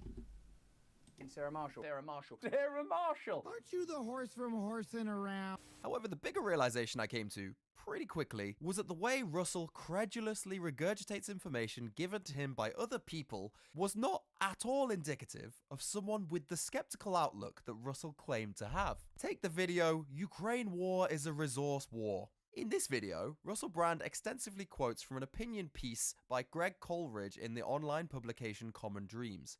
Now, if you have even a passing familiarity with Greg's article, you'll notice that Russell's personal contributions to the topic, outside of the arguments already made by Greg, are extremely limited. Where Greg's article says Russia wants to control resources, so do Western nations, Russell follows up by repeating that exact same argument, but with a phraseology that lends itself to the interpretation he might have thought it up himself. Russia's invasion is likely in part motivated by a desire to control those resources, and possibly, and forgive me if this sounds cynical, the Western response could in part be motivated by some of those resources. Yeah, I know, we read the same article. Russell also contributes an abundance of rhetorical questions directed at the audience which hammer home Greg's points in a more combative way. So when Greg says that corporations directly benefit from war, Russell muses, when a system benefits from war, might the system be... Oof, that's kind of like neuter. No, I don't want to say that. It's just making the point of the article itself that he's sourcing less effective. Like, it's like he doesn't fully agree with it, because of course he doesn't actually fully agree with anything far leftist. And so instead he's making it into like, well, I guess it's not technically a bad thing if people disagree, because I don't even fully agree with this thing. I think it's, I just want to use it to telegraph my more meta conspiracy of or not even corporations, governments against us, which I'm just going to say this, Russell, if you focused mainly on corporations and real anti-capitalism, it would be a lot more effective.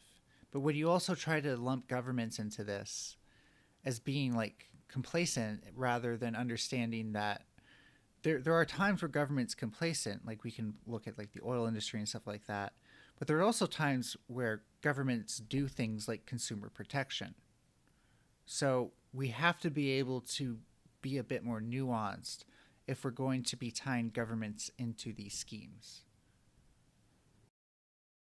Biased in favour of war? Do you think that a system that benefits from war might, on some level, be pro-war? When Greg says that Raytheon and Lockheed Martin are telling investors that war is good for business, Russel says, the money ends up with Lockheed Martin, Raytheon. Do you see a theme developing? Where's the money go? Where does it go again?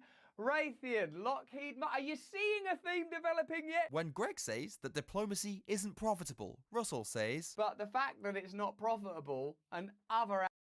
It's like a level below do your own research even. It's like, I'm going to gesture at this wildly, and what's your take? No, I'm not going to make a video that actually tells you what to think. Oh my God. What is with people and being so freaking loud in the morning? I swear to God. It's 8 a.m. and people are freaking revving their motorcycles. Whatever, you know, I guess having a big engine makes you not care about other people or something. Anyways, but like, where is he? Like, it's as if I put someone's death on a stage, right? No context. They just died. And it was like, do you think this has anything to do with X political situation that is really boiling over right now?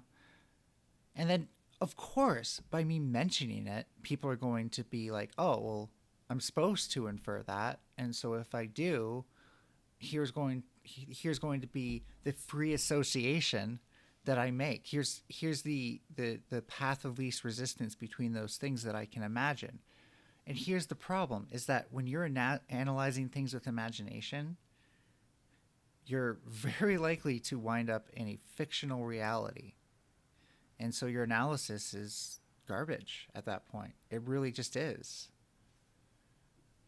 Outcomes are profitable might be a factor in the results that we're given. By the time Russel's done, the guy has quoted almost every paragraph of Greg's text from top to bottom. And a major consequence of this is that Russel's arguments aren't really Russel's arguments. They're Greg's arguments.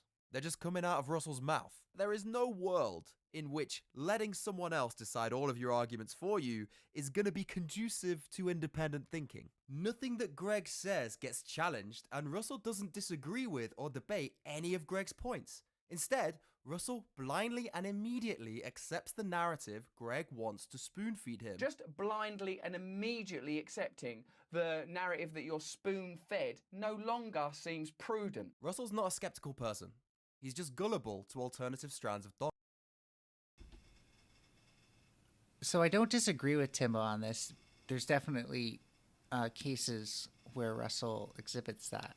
However, I will point out that this example, I don't think he actually takes the narrative as being spoon-fed.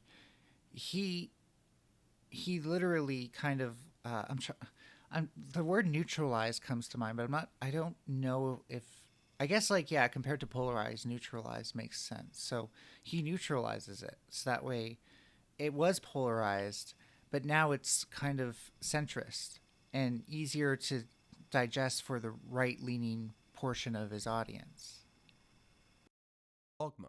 Russel actually allows all his Type 2 sources to put their spoons in his mouth and feed him whatever they want, because he sees them as inherently trustworthy independent voices, not beholden to moneyed interests. That's why we need independent voices like this, and independent conversations like this one. An independent media, a media that is not beholden to sponsors. So, is Greg Coleridge just an independent guy who has some opinions? Interestingly, no. Greg Coleridge was the director of an NGO called the American Friends Service Committee for over 30 years, which was funded by George Soros' Open Society Foundation. George Soros has weaponized his vast wealth in support of US foreign policy for several decades. Also, the Rockefeller... I was gonna say, like, that on its own, like, oh no, George Soros, I was getting kind of worried there. Like, you can argue, like, because George Soros is so rich, it's like it's not independent. But then that quote from Russell Brand just really hit it home. It was like, bravo, Timba, bravo. Brothers Fund. The Rockefeller Foundation, which is the precursor to Bill Gates, he learned his game from them. And also the British government. Propping up the narrative that the government wants conveyed. As it happens, these are all moneyed interests who Russell perceives as powerful vectors of what he calls a globalist corporatist agenda. One of the main narratives Russell advances on his channel. That's like 50% accurate. The globalist part actually kind of makes sense. Or sorry, the corporatist part makes sense. The globalist part is usually some sort of a dog whistle that, like, we want to go back to the point before internationalism, things like cultural melting pots and stuff like that were a thing, or more importantly, where there was sort of a naturalistic, quote unquote, according to the white normative cishet kind of privilege, that I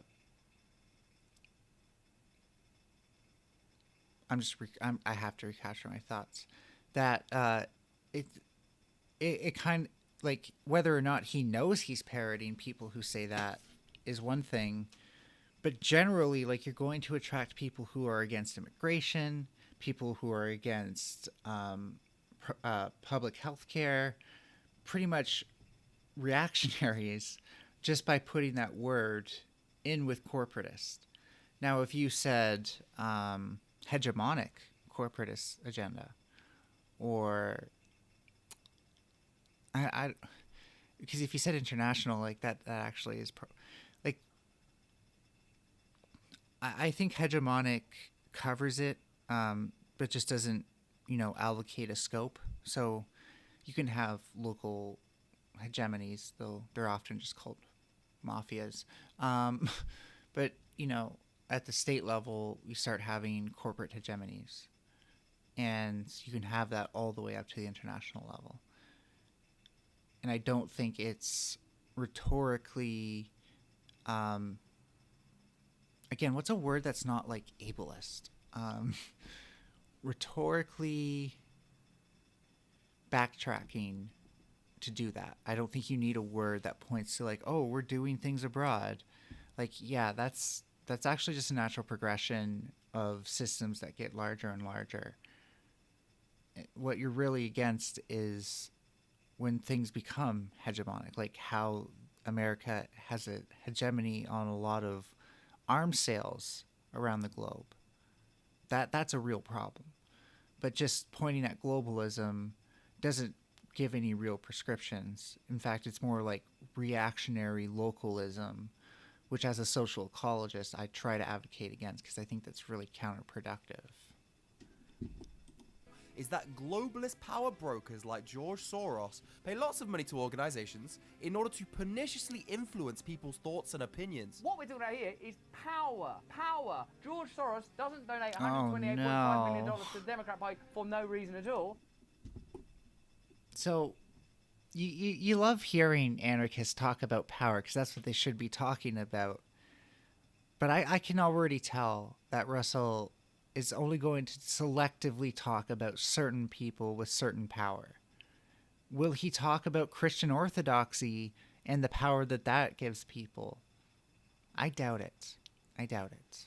Will he link privilege with power? Maybe, but I doubt he's going to do it in a way that calls out Christianity or white, straight, cishet normativity, things that actually matter to younger and younger generations in 2024. I can guarantee you there's not a lot of young people listening to Russell Brand at this point and thinking, yeah, he's great. Like there's obviously some, but not a lot. It's middle-aged men for the most part.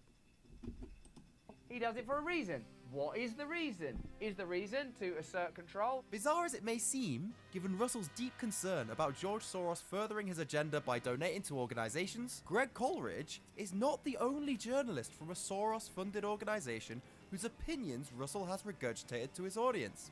In the video, Stand With Ukraine, really? Russell shared substantial portions of an article written by Heidi Chow for Jacobin. Heidi is the executive director of Jubilee Debt Campaign, who lists George Soros' Open Society Foundation as one of the key investors supporting their work. In the video, we're not allowed to talk about this, Russell was happy to point his audience to an article in Truthout by Lindsay Koshgarian. Lindsay is the director of the National Priorities Project, who also received grants and funding from George Soros' Open Society Foundation. In the video, Did Elon Just Expose This?, Russell championed an article published in Responsible Statecraft, which is a publication owned by the Quincy Institute, whose main donors are Charles Koch and George Soros. In the video, so, Trump is right! Russell shared a study.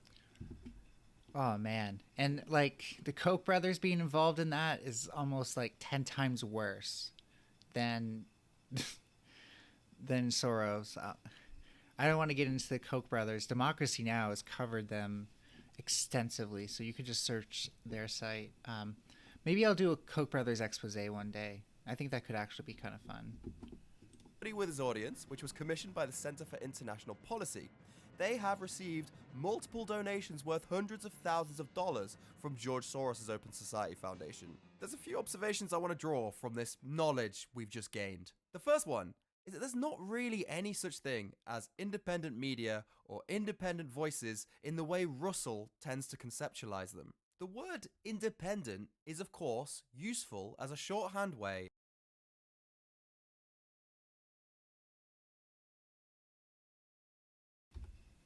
And you know what, folks? I totally agree. I think that the only true independent media at this point are people who aren't taking ad bucks. Like, I'm not hoping to monetize anything I do on here. I'm doing it for the love of speaking my mind and thinking about these things and having conversations with people.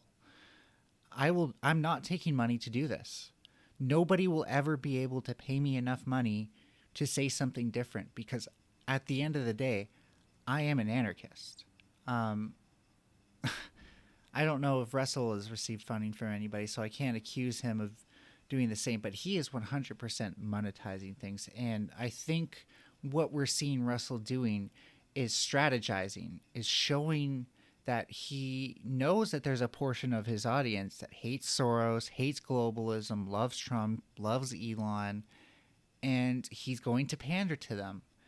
And so he's one of the least unbiased people, one of the least independent people on here, because he's a sucker for his right-wing audience.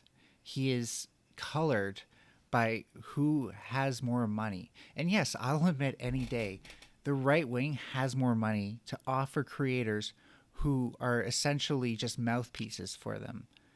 But that's why the left is best in this case, because we don't need money to say what we say. We don't need large audiences to wear our heart on our sleeve, and that makes us way more consistent than they or even streamers like Destiny or Vosh or Hassan will ever be. True independence means not monetizing. True independence means creating content and creating media and putting out a leftist message regardless of how much money you make, because you're trying to inspire the masses to create change. You're trying to inspire people to see what's wrong with the world in a way that isn't informed by people like Russell Brand. There are so many people who we convert just because one day they go from watching Russell Brand 24/7, that's all they hear, and then they finally hear a leftist speak about anti-corporatism, and they don't have to feel slightly cringe about like the anti-immigration undertones, the pro-Trump undertones, etc., etc. They no longer feel disenfranchised by a message that's supposed to support them. And that's what the left has to offer. And, you know, all I'm going to say is, like, if you want to support me, just, you can show your support. You can subscribe. Everything I do will always be free. So follow me on Twitter. It's at M9Scarlet. I should really put it up somewhere on here. That's the letter M, the number 9, and then Scarlet with 2 T's. So anyways, here we go with more of this video. I'm basically in it to win it, although I might stop halfway through and do a part 2 on this stream. Of separating outlets like Common Dreams from the legacy media. But journalists who write for internet blogs and niche publications are usually still getting funding from somewhere. But there's something even more interesting in all this. The fact that Russell Brand, an avowed opponent of centrally... Okay, and I just want to make it super clear. What I mean is, like, even those other publications who may have their heart in the right place, when they start taking funding from donors like that, like, I'm sorry, you don't become successful by breaking a lot of molds, like in the ways that George Soros and people like that do. Even Elon Musk is very litigious and very much a capitalist at the end of the day. So when you're receiving funding like that, there's no way that you're going to step outside of your donor's comfort zone. That, like, if you've already got servers and journalists that you're paying the wages of, that is economic suicide. But that is also the definition of dependence that runs counter to the independence that Russell claims to care about. Globalist corporatist interests landed on articles authored by people from Soros-funded organizations and thought of those people as upstanding, independent, anti-establishment voices really flies in the face of the idea that globalist billionaires like George Soros are asserting total agenda-driven control over the people and organizations they give money to. Instead, it speaks to the idea that Soros gives financial backing to causes he agrees with, but people within those causes have diverging opinions and write whatever they want. I mean, the only alternative explanation would be that Russell is correct about George Soros and other Great Reset advocates funneling money to agencies and journalists explicitly to further one doctrinarian corporatist agenda, which would make Russell their little flamboyant performing monkey who amplifies that agenda to an unwitting audience. You know, if you're a fan of Russell and you're completely bought in on this Great Reset agenda spreading theory, you just have to pick your poison on this one. Now, going back to Russell's Ukraine war is a resource war video.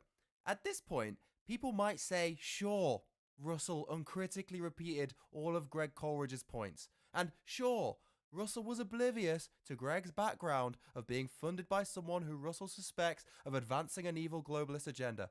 But it was all good information in Greg's article. There's nothing Russell said that was untrue. We check our sources. We never say anything that can't be backed up. With this in mind, let's walk through some of the claims made in Greg's article. US military contractors, Raytheon and Lockheed Martin, are telling their investors the tensions are good for business. So, first of all, we have some exceptionally dishonest framing. When Greg says that these military companies were telling investors about the Ukraine tensions being good for business, what he means is they held their public quarterly earnings calls at the end of 2021, as would be expected of any publicly traded company, and on those earnings calls, these weapons manufacturers discussed their earnings. Despite Greg associating their remarks with the war in Ukraine, neither Raytheon nor Lockheed Martin ever even mentioned Ukraine.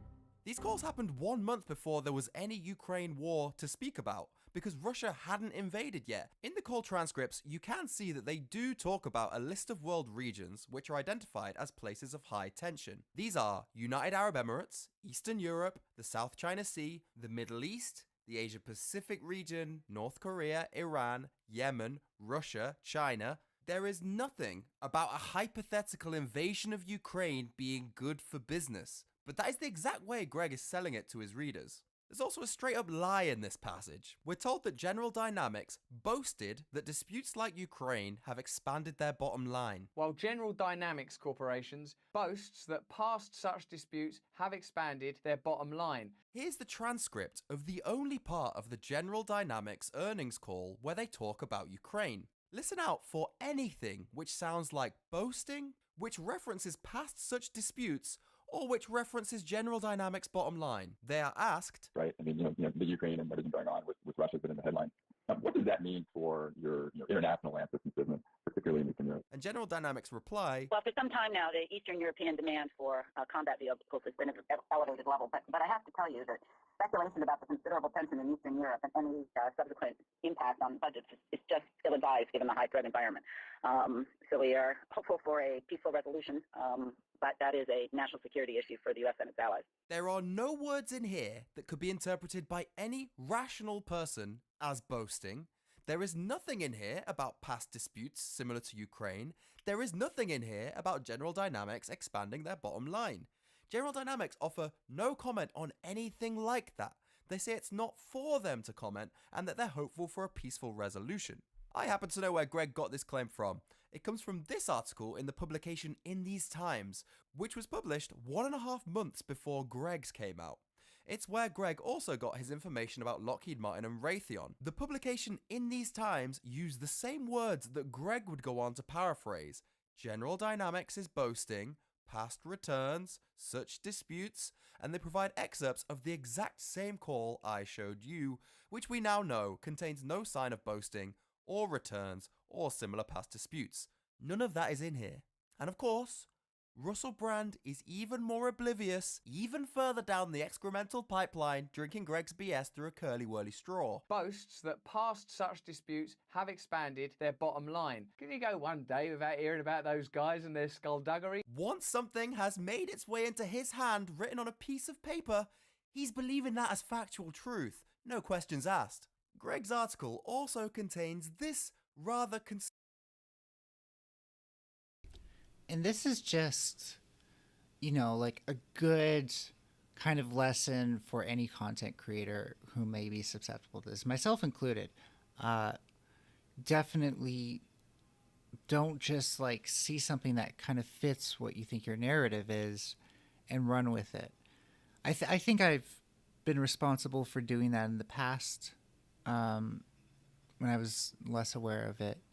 And I, of course, regret doing that. I can't think of specifics, but it seems like I wasn't being cautious enough at that level. I was like, yeah, I have to be critical, but not really thinking about,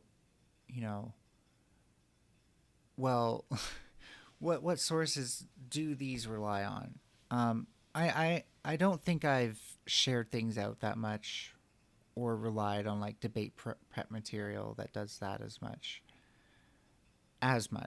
but it's important to take accountability, and the accountability I can take is that I haven't been thorough enough in making sure I don't do this. I haven't been consistent in making sure I don't do this. conspicuously outrageous statistic. Past and current military spending equals 48% of all spent federal tax dollars. Does that mean nearly half of all of your taxes is military expenditure? Wow, half of all my taxes goes to the military. That's surprisingly high. Almost unbelievably high. The source of Greg's claim is this pie chart infographic, which was produced by an organization called War Resisters International. I knew immediately from looking at it that something weird was going on. When you look up military spending as a proportion of the total US budget in other places, Wikipedia says 16%. The Congressional Budget Office says a sixth, which would be 16 to 17%. The Center on Budget and Policy Priorities says 13%. The P.G. Peterson Foundation says 12%. So it's not like we have a mutually agreed figure, but those percentages are all very close to each other. Greg's pie chart had managed to arrive at a figure that was 3 times the size of the largest estimate from any other source. And so I simply could not rest until I'd worked out how they'd done this. The infographic puts the predicted Department of Defense budget at $743 billion, which is in line with the official budget and other sources. Below that is where we begin to see some tenuous extrapolations. Retiree pay, so ex-military people who get a state pension, according to the graph, that is still military spending. Money going to NASA is military spending. Domestic border patrol agents are military spending. Counterterrorism task forces, cybersecurity teams. Okay, so I can see the justification for taking out retiree pay. that is a function of how overblown the military is. And same, like NASA, I think you'd have to look closer at that figure, because if it's just all the money the government is given to NASA, then fine.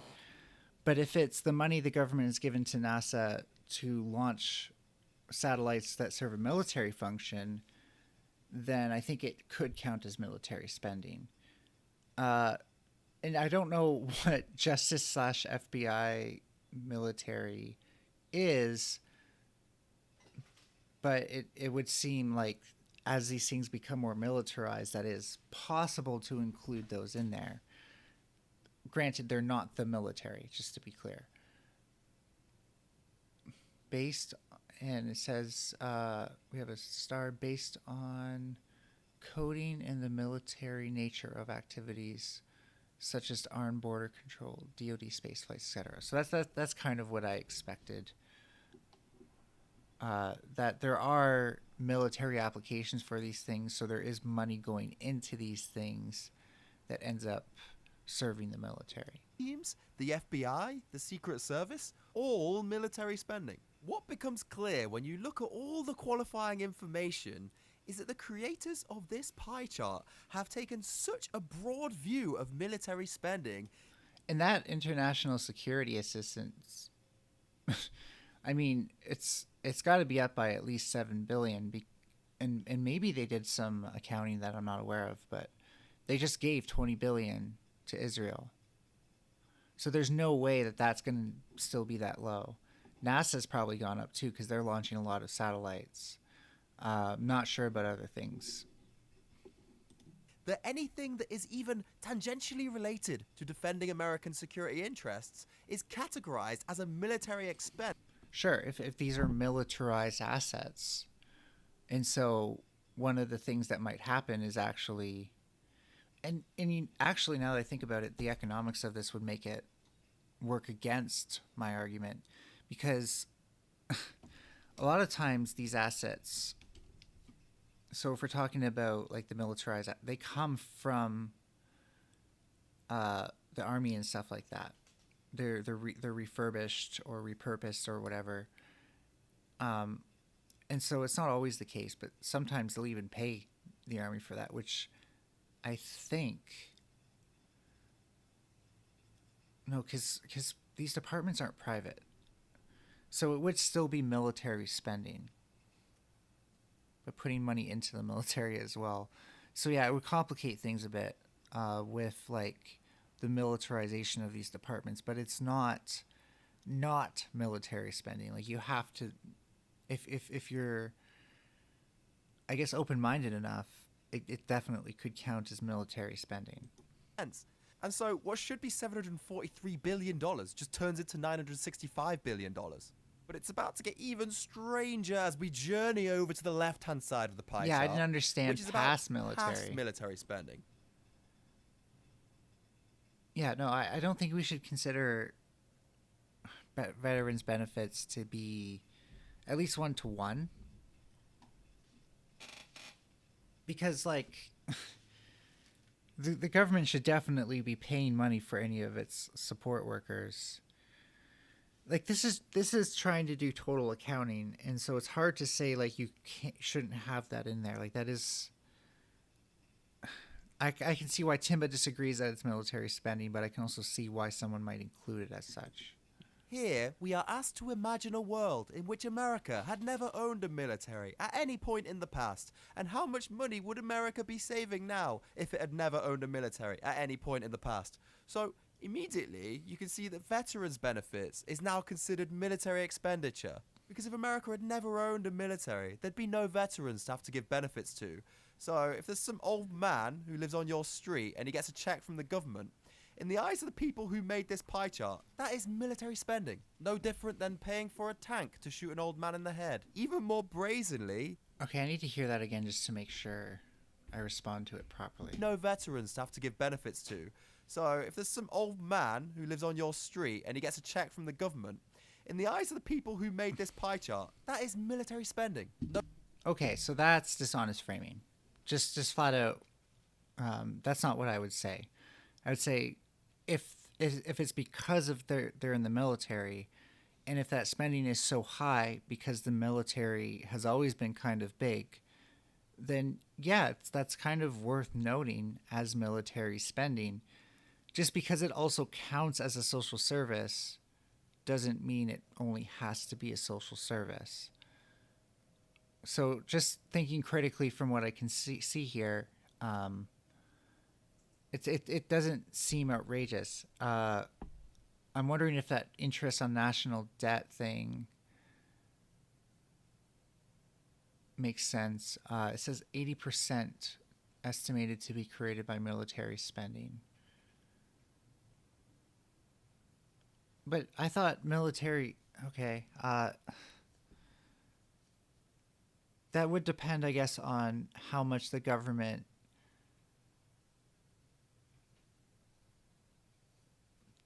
takes out debt for military spending versus other government services. So that's complicated. That's admittedly kind of complicated. It could be 80% still. It could also be 20% just as easily. Or I guess with the figures Timba was gleaning, even less.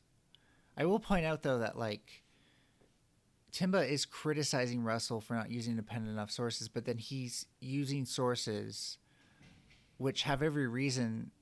Well, I don't know about all of those sources.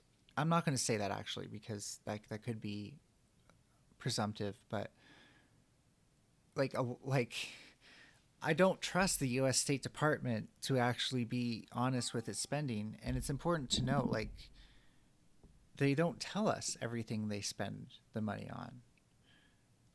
So, you know, because if they did, then we can start to connect the dots on what they're doing.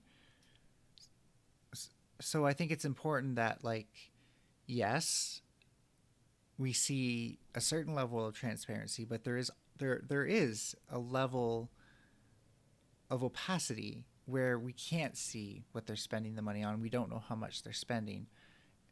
It's the same kind of dark money we get from super PACs.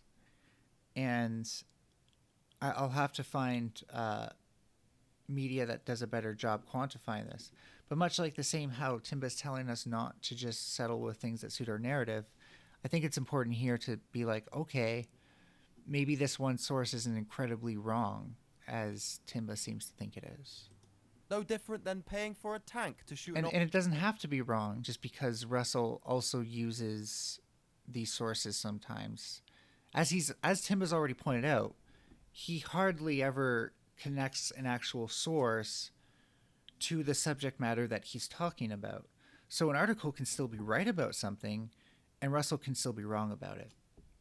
Old man in the head. Even more brazenly, $476 billion have been added for the interest on the national debt, under the extraordinary leap of logic that if America had never ever had a military, it would now have no debts. So that's how War Resisters International magically turned $743 billion.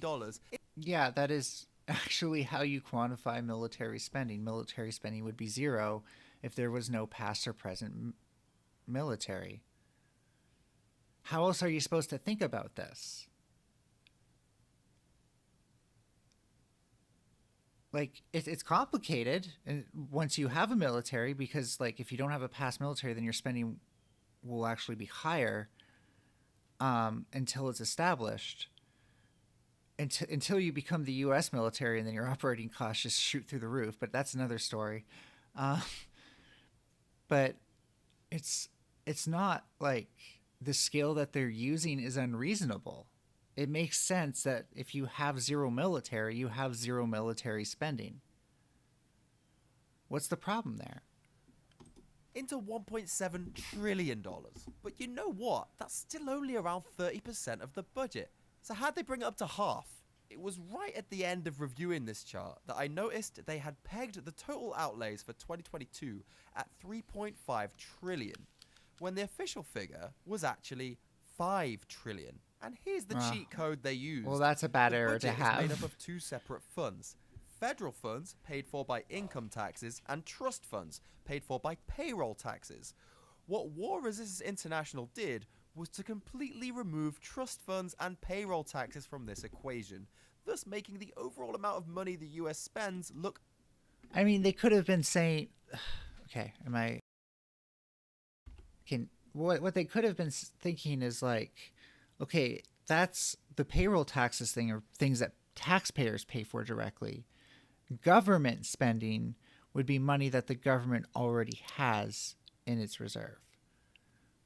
And I could be, going too far out of my lane on this, but I really don't think it's unreasonable for them to do that.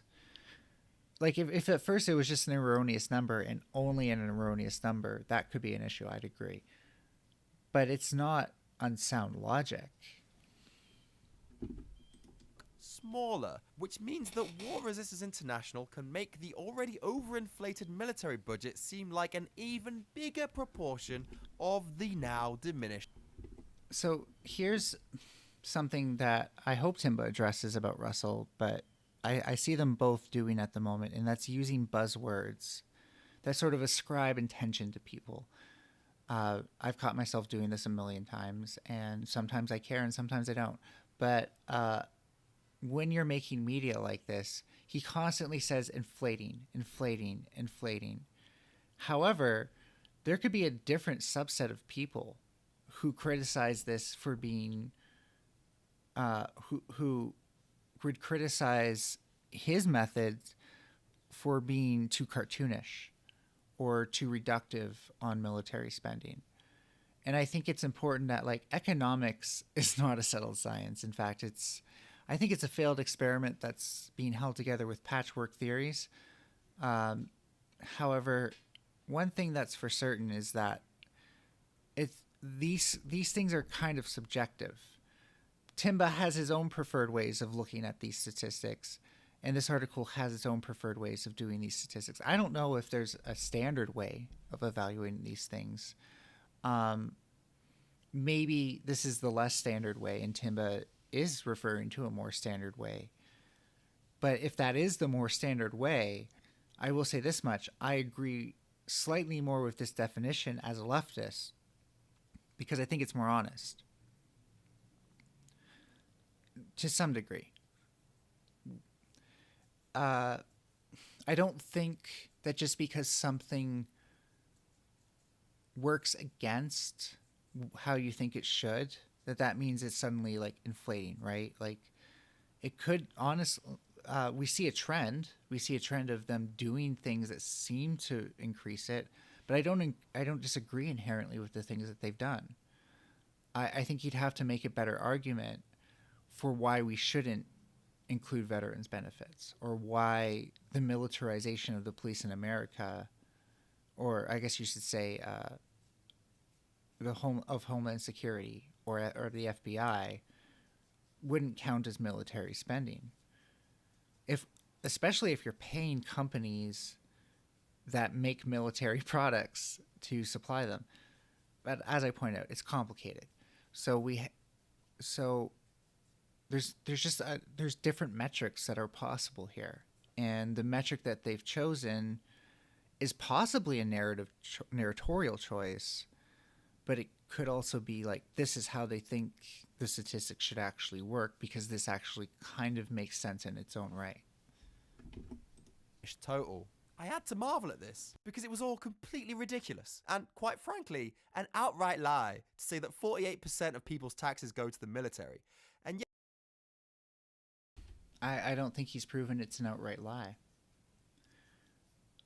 You could say they fudge statistics, but that actually doesn't make a lie.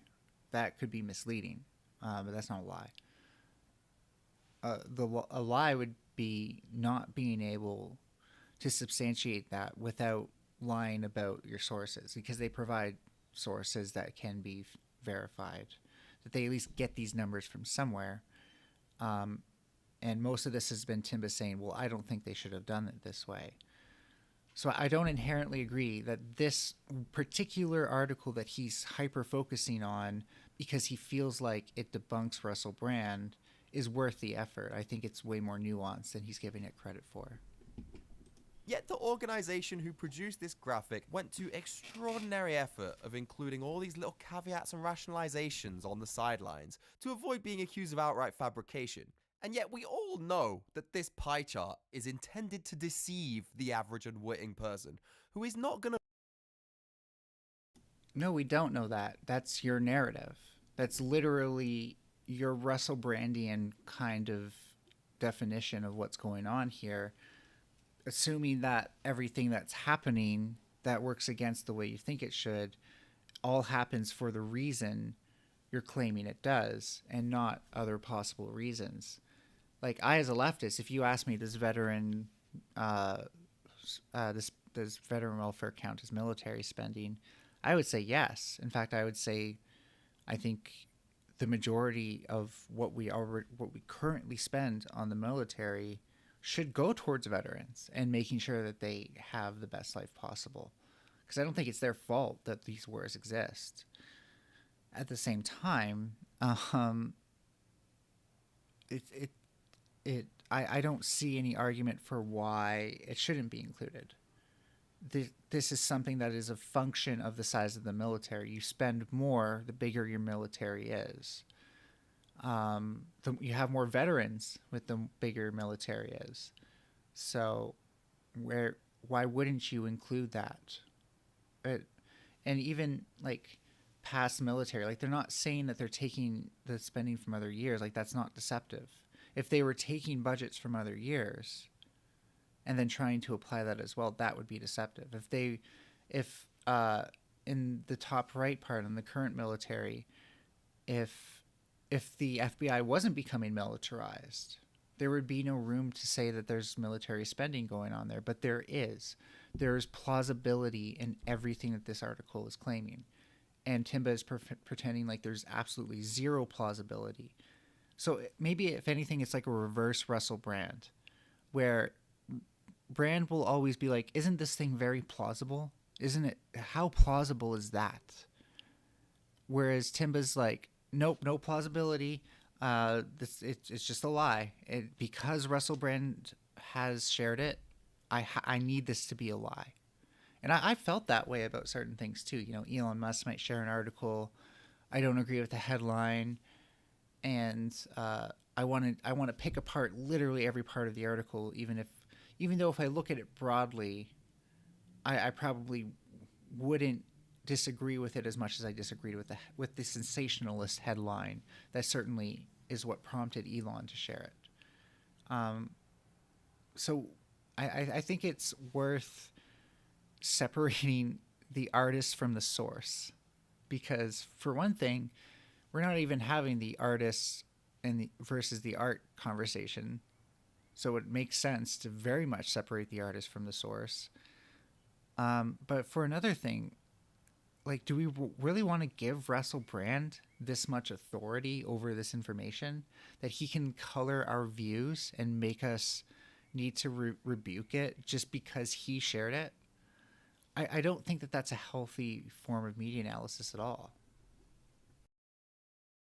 I'm going to look past the 48% figure. As it happens, this is not a hypothetical concern, because we already know exactly the kind of person who would get taken in by this tacky misinformation. Does that mean nearly half of all of your taxes is military expenditure? And right there is where, for Timba, you can see the utility of his narrative and why he's unwilling to let it go. Why he chose this article to nitpick. Because he needs it to be an extension of Brand himself, rather than something that exists. And as he said earlier, Brand picks up and bastardizes. I find that being much more appealing than we need the sources that Brand uses to be a lie. Because I really think that Timba kind of did a lot of mental gymnastics just to reach that conclusion there. You know what? I blame George Soros for this. Russell springboards from the stupid claim about taxes to say that all military money actually goes into the pockets of private companies Lockheed Martin and Raytheon. A significant amount of this military spending is not going into the pockets of soldiers and men and women that are fighting wars and to make sure they've got good kit or... That's not... Like, let's go back and look at veteran spending versus all the other spending. If just on that alone, even if you take out the things you don't like, there's probably a huge disparity. I don't see an issue with that statement. It's lazy on Russell's part. He's not really drawing the lines, and he's certainly not using that chart to do it. But I don't think it's out of line. I think Timba is being a bit of a protectionist right now because he sees Brand as somebody who I honestly, I don't know. But that's what it feels like to me, at least. That's my opinion, is that Timba is trying to protect something from Brand's kind of narrative. And one of that thing might be like making sure we make the delineation between Brand's form of anarchism and true leftist anarchism, because we need that distinction. I don't think that this is how we go about doing it. I think that this is waffling, if that's your goal. And I still have faith that is Timba's goal, by the way. He can be a little bit neoliberal sometimes, but I think ultimately he means well. And he knows that leftists are, if anything, way more likely to be a true anarchist than a right-winger.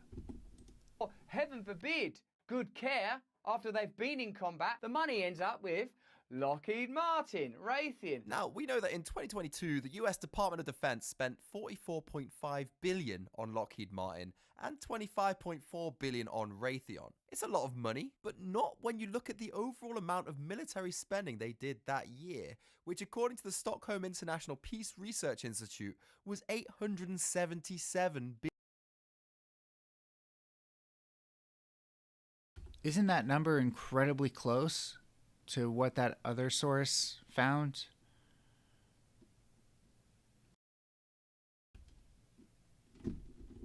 Am I imagining things? Like, that seems to verify the chart that he was trying to debunk. Oh my god, I don't want to do this, but I'm going to go back. I'm so tired, but... chart. Okay, no, it didn't, because it was in the trillions. I remember now. I want to see the chart, though. Stop cooking me. Oh my god, it's not even... Okay, there we go. Okay, 1.7 billion. Yeah, that is admittedly under half, so... I would be curious of what that source is. We actually shouldn't... Proportion? It's 8% of the total. A significant amount of this military spending... Stop. Would we call that a significant amount? Like, if I said I was going to split the profits of my lemonade stand with you, right, and then I turned around and gave you 8% of the money, you would feel like you had received a significant amount? It's not going into the... Where's my... Like, if you look at the contracts that the government actually gives out for companies like Raytheon and Boeing and this stuff for military purposes versus... you know, general contractors who fix up the bases and stuff like that. There's a huge disparity visible. Like, I don't know. I should probably, like, put all this information together, collate it, as the nerds would say. And I love nerds. That's not derogatory. But I really don't think it's that small. I think, you know... This is one of those situations where, like, yeah, Brand is foolish for trying to call out George Soros and then taking in sources that are funded by Soros. But you're also a bit foolish for trying to call out a line anarchist and then using sources that are can be very much biased in favor of the system. Like, there's clearly different metrics for how to evaluate these things, and to say that the way that gives the lower number is better because it debunks Brand's theorem, or Brand's worldview, I should say, doesn't, like, that's not productive to do that. That doesn't help anybody.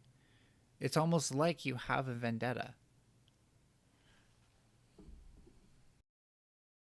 Pockets of soldiers and men and women that are fighting wars, and to make sure they've got good kit. The amount spent on military personnel was $167 billion, which was more than double the amount spent on Lockheed Martin and Raytheon combined. In terms of making sure the army had good kit, which from Russell's gesture, I don't know what kit that is. Is that the hat of a Victorian chimney sweep? As if soldiers, men and women on the front lines are going to be like, yeah, enough with the precision rocket launchers from Lockheed Martin, okay? And the enemy detecting radar systems from Raytheon. We don't want those. You're not giving us enough hats. As far as I can see, kit would come under operation and maintenance. That costs, is funny. Supplies, materials. That made me chuckle. I have to say though, like, this goes back to what I was talking about, like when you actually look at where the budget, or like what approved budgets we see, and one of them is like general contracting is one of the things they can approve a budget for, to fix up bases and stuff like that, which they do, but it's piecemeal. It's absolutely abysmal compared to what they're willing to pay Raytheon. And yeah, the soldiers, especially the ones who are on base but aren't like in active duty, they suffer. And this also means that like a lot of quality of life things for active duty soldiers aren't as great as they could be, because we're so obsessed with having these laser guided fucking missiles. We're so obsessed with developing the next space technology out of fear that Russia's going to do it next, which, by the way, it's called an arms race for a reason. So if you want to disincentivize Russia from doing stuff, maybe stop being a part of the race. Anyways, these are all like inevitable advancements of technology, to be sure, but what Brand is calling for is admittedly a remedy to America's obsession with being in the space race, of constantly developing arms, of never being able to give down or give up its global domination. So he's not out of line to think that. I think Timba needs to find other things like the anti-vax stuff, or the Christianity stuff that the Tabernacle focused on, because this is just like, it's kind of too easy to be anti-war, and in my mind, he's not. Timba isn't getting the wins he thinks he's getting here. Equipment. The US military spent $307 billion on that, which is over 4 times the amount that was spent on Lockheed Martin and Raytheon. Or, heaven forbid, good care. So again, all I'm going to say is follow the defense and military spending that the government actually approves. Oh shit, I wasn't talking into my mic. Am I muted? Follow the spending and budget approvals that the government actually puts through. You can see a difference. It's not, I think the problem is that Russell says Raytheon and Lockheed Martin, and that gives Timba too much room to focus on that. But there are plenty of companies who receive a lot more in smaller bursts to develop stuff. And sometimes these are very specialized companies that then hand that over to Lockheed Martin, which actually ends up being a huge profit margin for Lockheed Martin. And that's another thing that we're not talking about here, is what are their actual profit margins. So when we're talking about what does this actually mean at the end of the day, yeah, you could say like, okay, but we actually have to look at the profits that Lockheed Martin's makes. But part of why they make so many profits is because the government already put the money into getting 90% of the technology they put onto their drones developed. And that's where the real spending is. But I don't have the means to quantify this for people right now. I wasn't prepared to make this argument because I wasn't actually even prepared to refute Timba that much on this, because he typically does absolutely stellar video essays. The Tim Pool one is very good, and maybe we'll watch that some other time just to show I'm not just against Timba. But this is a messy issue, very messy. And using state sources on these things, I'm just saying, like, that can be a mistake in its own right. But I'm admittedly not verifying these sources, or I'm not able to refute them directly. So I'm just going to leave it there.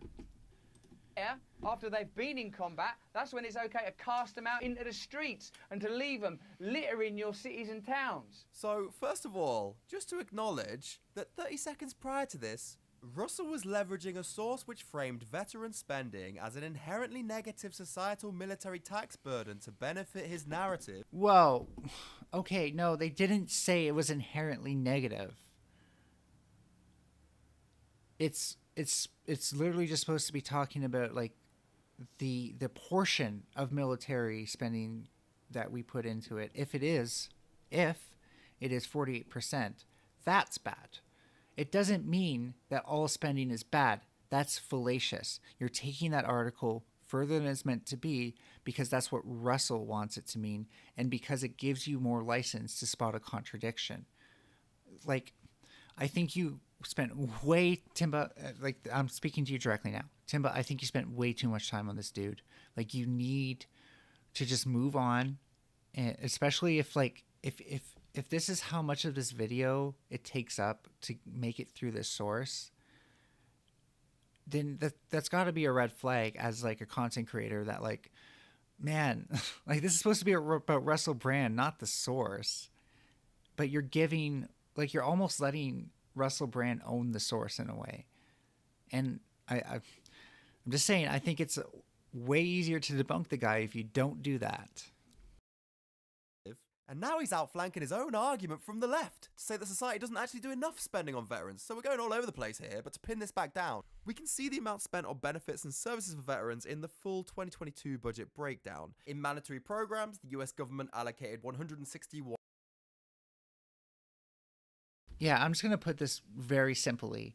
Because, again, it's complicated. And this is this is a debate in its own right, because there's many different ways to look at this. But it's... Sorry, I need to hear that again, because I want to make sure I get this right. Actually, no. Okay, right. The government. Like, governments have an incentive, especially administrations like the Biden administration, administrations like the Trump administration, to make it seem like they are more fiscally positive. And what I mean by that is that they're helping the economy of the U.S. government. One of the most popular ways to do that, assuming that it's not post 9/11 anymore. We're post 9/11, but we're not still, like, reeling from 9/11. And assuming that we're not still reeling from 9/11, it makes, like, a very positive way, especially with Democrats, to say that you're going to improve the budget is to decrease military spending. Bernie promised that for a reason. Now, there's two ways to do that if you're a politician. You can actually decrease military spending, or you can fudge the numbers in your own way, because as a government, you also have a media apparatus, like, basically media relations, that can't, like, depending on who you pick, could have biases in your favor, and so therefore they're going to serve your ends. Now, this might sound conspiratorial. I think it's less conspiratorial and more acknowledging the power that these states have to fudge their own statistics and the lack of criticality Timba's about to put into this, rather taking for granted that it is what it is. You could make the argument that, like, this is all we have, but it's not. We also have the fifth estate. We have investigative journalism. We have articles that will post more information than what the governments are willing to tell us. And I think that that's important, to be able to value that information and not just refute it because some conspiracy theorist nut thinks it means something it doesn't. 2022 budget breakdown. In mandatory programs, the US government allocated $161 billion for benefits and services for veterans. In tax expenditures, $12 billion was allocated for veterans' death benefits, disability compensation, veterans' pensions, GI Bill benefits and housing benefits. In federal research and development spending, $1.5 billion was allocated for the Veterans Affairs Agency. And then under grand and direct federal programs, we have a combined total of $9.6 billion allocated for veterans' hospitals and medical care, and $12 billion allocated for veterans education. Okay, but as soon as you get Trump, this is probably Biden's year 24. This is Biden administration. Trump absolutely decimated Veterans Affairs and stuff like that. This is after the Biden administration fixed it. But what Russell is saying about, well, this is what happens, the military spending for companies like Lockheed Martin and Raytheon stay the same. And when we cut military spending, we tend to cut stuff from veterans. We tend to cut stuff from bases, which, by the way, like a lot of people live on those bases for reasons, and it is absolutely. I've heard it's improved, but it used to be really bad, and maybe Russell is being a bit of an idiot for still treating it like it's bad, but it's not unprecedented. And I don't think, Timba's doing an adequate job addressing his concerns as they really are, but rather he's only addressing him as a conspiracist, or he's only addressing him as a propagandist. And that's the biggest issue, is that Russell is trying to speak towards anxieties of the American population. Whether or not these are totally accurate, that's fine. Like, Timba may have a point that they're not, but these are actual anxieties of the American public. And if it was going to be Russell Brand 2024 versus Timba on Toast 2024, I think Russell would have a more populist approach, because he's more willing to acknowledge the reality that people are actually facing and how they perceive it. Now, I don't think that means that he gets to just be misleading. I think he still has journalistic responsibility, and if he doesn't have integrity, he should be called out for that. But that means that we need someone with even more integrity to call them out, and I know Timba has that integrity. I'm just not seeing it here. Education, training, and rehabilitation. All told, we're looking at $196 billion being spent on veterans, which is around 2.5 times the amount going to Lockheed Martin and Raytheon. No, the money ends up with Lockheed Martin, Raytheon, public money, your taxes, you at work doing your job. Where does it go again? Personnel, operation and maintenance, veterans benefits, Medicaid, Medicare, Social Security. Are you seeing a theme developing yet? Yep, a theme of you having no clue where people's taxes go.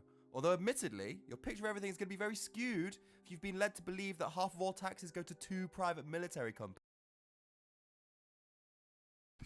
Okay, very good points by Timba here, actually. Yeah, they probably don't just go to 2 military companies.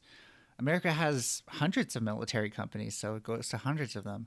But secondly, it's worth noting if that's how military spending is actually divided. I think it is at least good to acknowledge that is an argument that can be made, even if that's also in a way kind of misleading in the same way that Brand's sources are misleading, if they are. I'm kind of trying to be as neutral as possible here, because I don't know the truth. I'm not an expert on military spending in the slightest. I do have a kind of a good idea of how it's structured, and the military does admittedly do what it can to cut unnecessary spending. But aside from that, it's there are definitely other things you can look at that paint a different picture that at least doesn't side things in Brand's favor, but sides them in favor of the source he used, which Timba tried to pick apart. And for Timba now to hinge everything he's about to say on that is, in my opinion, not going to give the strongest argument, especially if someone can come around and say, well, actually, there is a case to be made for that chart. Please. What we've just seen, with Russell leaning on a series of tenuous claims made by Greg Coleridge, is a persistent theme across all of Russell's videos, which is to say, out-of-pocket claims being made by a ragtag ensemble of pundits, and Russell credulously reading them off pieces of paper, believing every word that enters his eyes. In this video, Russell reads a blog by Caitlin Johnstone that says Western leaders are swapping out the term international law with the alternative phrase rules-based international order. And they're doing this because they don't want to draw people's attention to the fact that they themselves regularly break international law. That's why in the lead up to this confrontation with Russia, we saw a push among empire managers to swap out the term international law with rules-based international order. If we say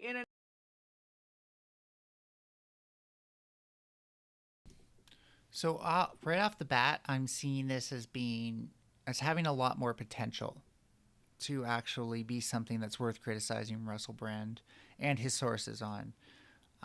Maybe not his sources as much, but I can already see there's probably a much more reasonable cause for changing this name than just we break international law, and so it's Orwellian doublespeak kind of tactic to just say something else. That's cartoonish, Russell, by the way. Maybe he'll be able to substantiate it more than I realize, but I doubt it at this point. international law, people may point out that we ourselves regularly break international law. Call it something else, something made up and a bit shit and bureaucratic and difficult to understand and dissect. How about rules-based international law? So you could make this argument about literally any change in language that is applied to society. It's going to get more complex and nuanced. There's going to be well, not always, but especially within kind of institutions, there's always going to be a reason that you change the name, especially in science. Science is all about if you've ever read a paper on taxonomy and why we should call something one thing and not the other, there is a very colorful set of debates constantly ongoing because they honestly there's an infinite amount of things to argue and an infinite amount of reasons to change and the names of those infinite amounts of things. So people make their careers on being taxonomists, just debating why something should be called this rather than that. But the whole crux of that argument is that we're doing this for a reason. There's a utility to it. And for Russell to jump to kind of the path of least resistance, the cartoonish evil villain motive, it saddens me because he's also influencing other people to use that same kind of logic.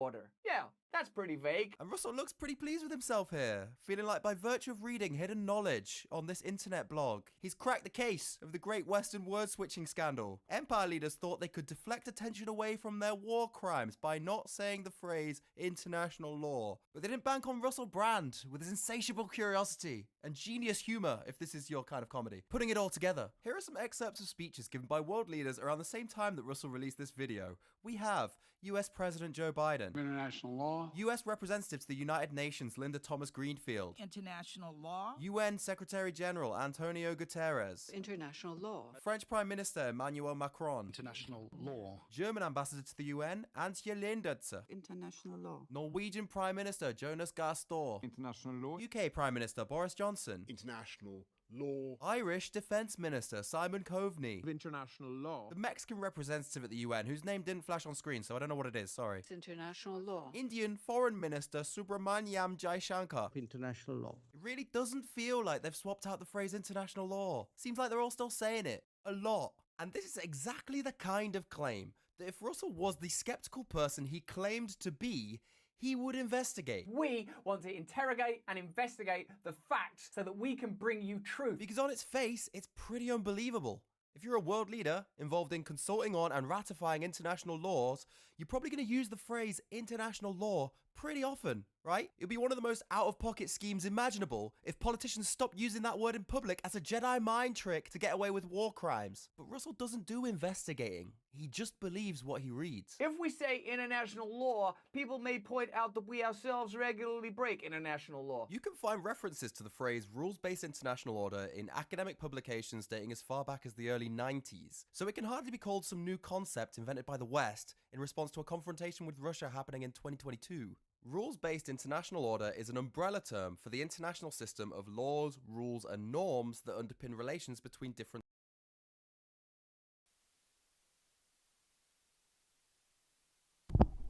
Whoops. So it's even more meta than I was pointing to. I was just pointing to, like, maybe they changed it to be more descriptive, but it turns out it's just a superset of the that international law is a part of. It is literally just the umbrella of everything else that is tangential to international law that kind of upholds international law.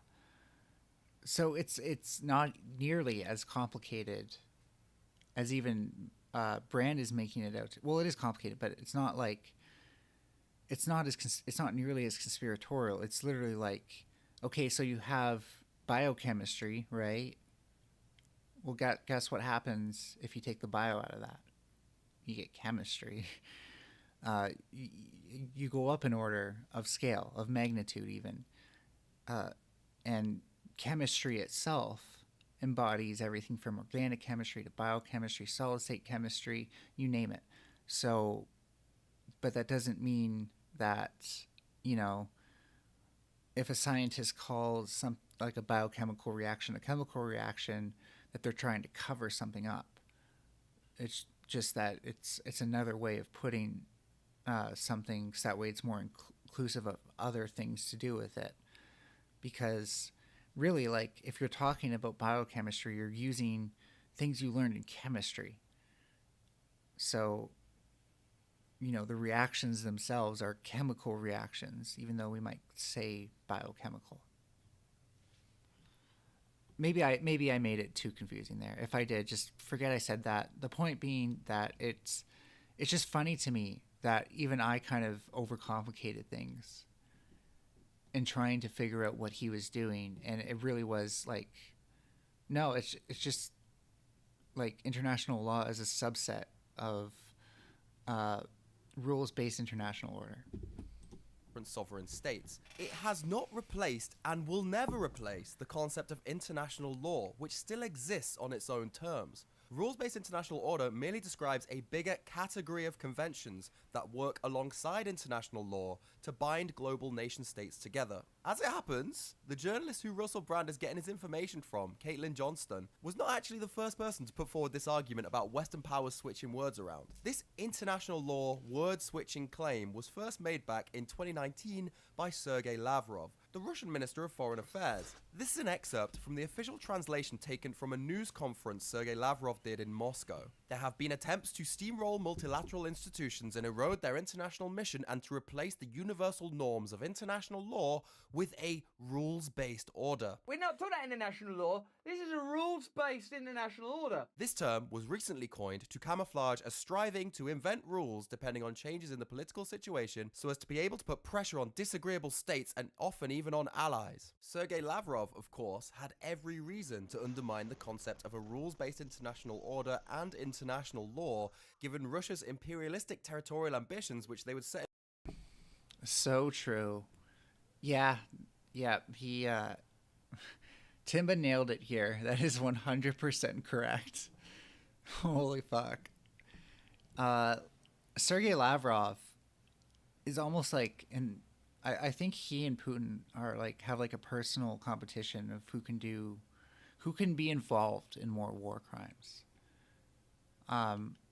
Because of course Putin, he does more domestic crimes any day because he's not just a foreign minister and in his roles, but with war crimes, yeah, I think they're both like, or maybe like they're just like out competing each other to make Russia do more war crimes through imperialism or something. Either way, it's everything Russell Brand is saying here. If at the end of the day he's ultimately defending Russia, like that's just disgusting. That's not just hypocritical. That is disgusting. Emotion not too far down the line from this conference. So again, we're seeing claims with no factual basis being made by propagandists and then passed down an agenda-spreading production line with not a single person checking the source or the claim's validity. Not only is Russell repeating something which is factually delusional, his naivety leaves him susceptible to the propaganda of nation-states he doesn't even live in.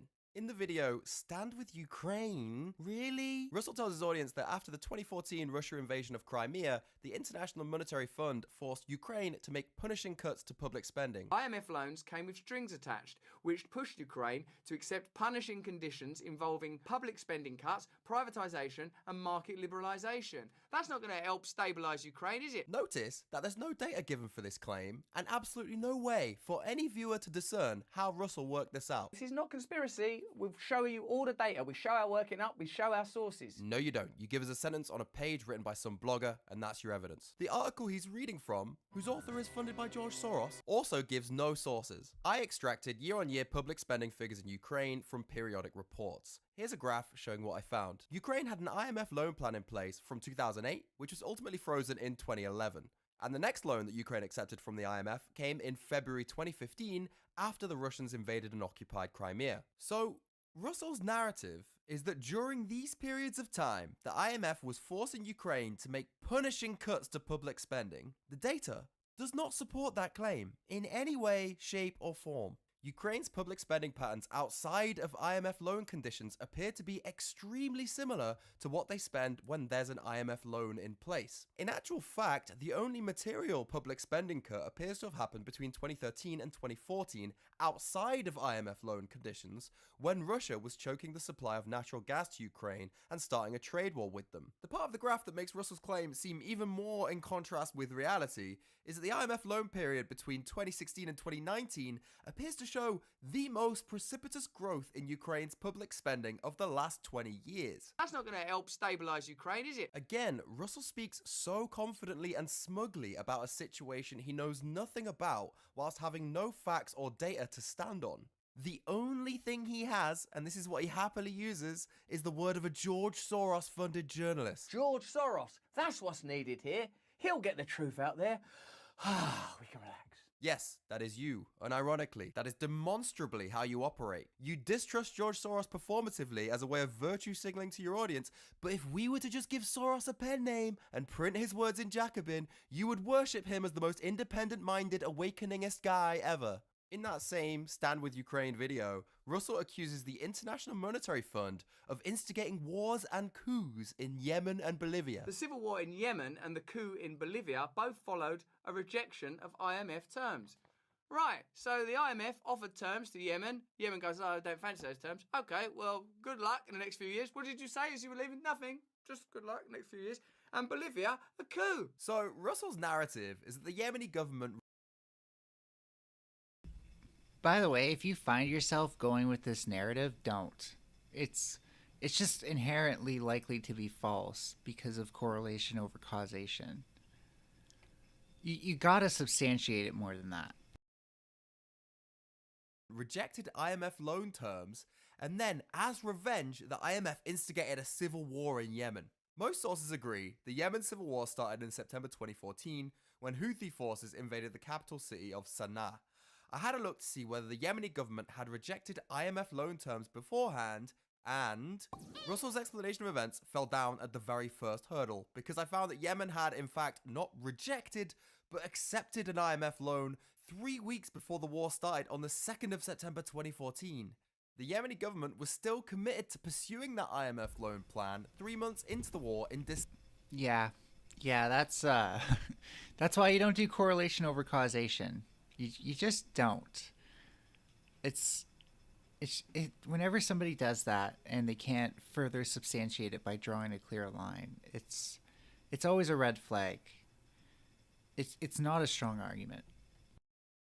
December 2014, shown by this quote from the Yemeni bank's central governor, Mohammed bin Humam. The IMF loan was only cancelled a year later, not by Yemen, but by the IMF themselves in March 2016, because the IMF lost their ability to perform audits in the midst of the civil war. When you look at the actual timeline of events, it completely contradicts Russel's narrative. The last thing the IMF would ever want in a country it's lending money to is for a civil war to break out, because that would instantly guarantee they're not getting their money back. The claim that the IMF instigated this civil war as revenge for Yemen rejecting their loan terms, something which didn't even happen, was, unsurprisingly, another barefaced lie told on an internet blog, which Russel instantly believed with zero evidence provided to back it up. And Bolivia, a coup. What about Bolivia? Bolivia did reject IMF loan terms in 2005.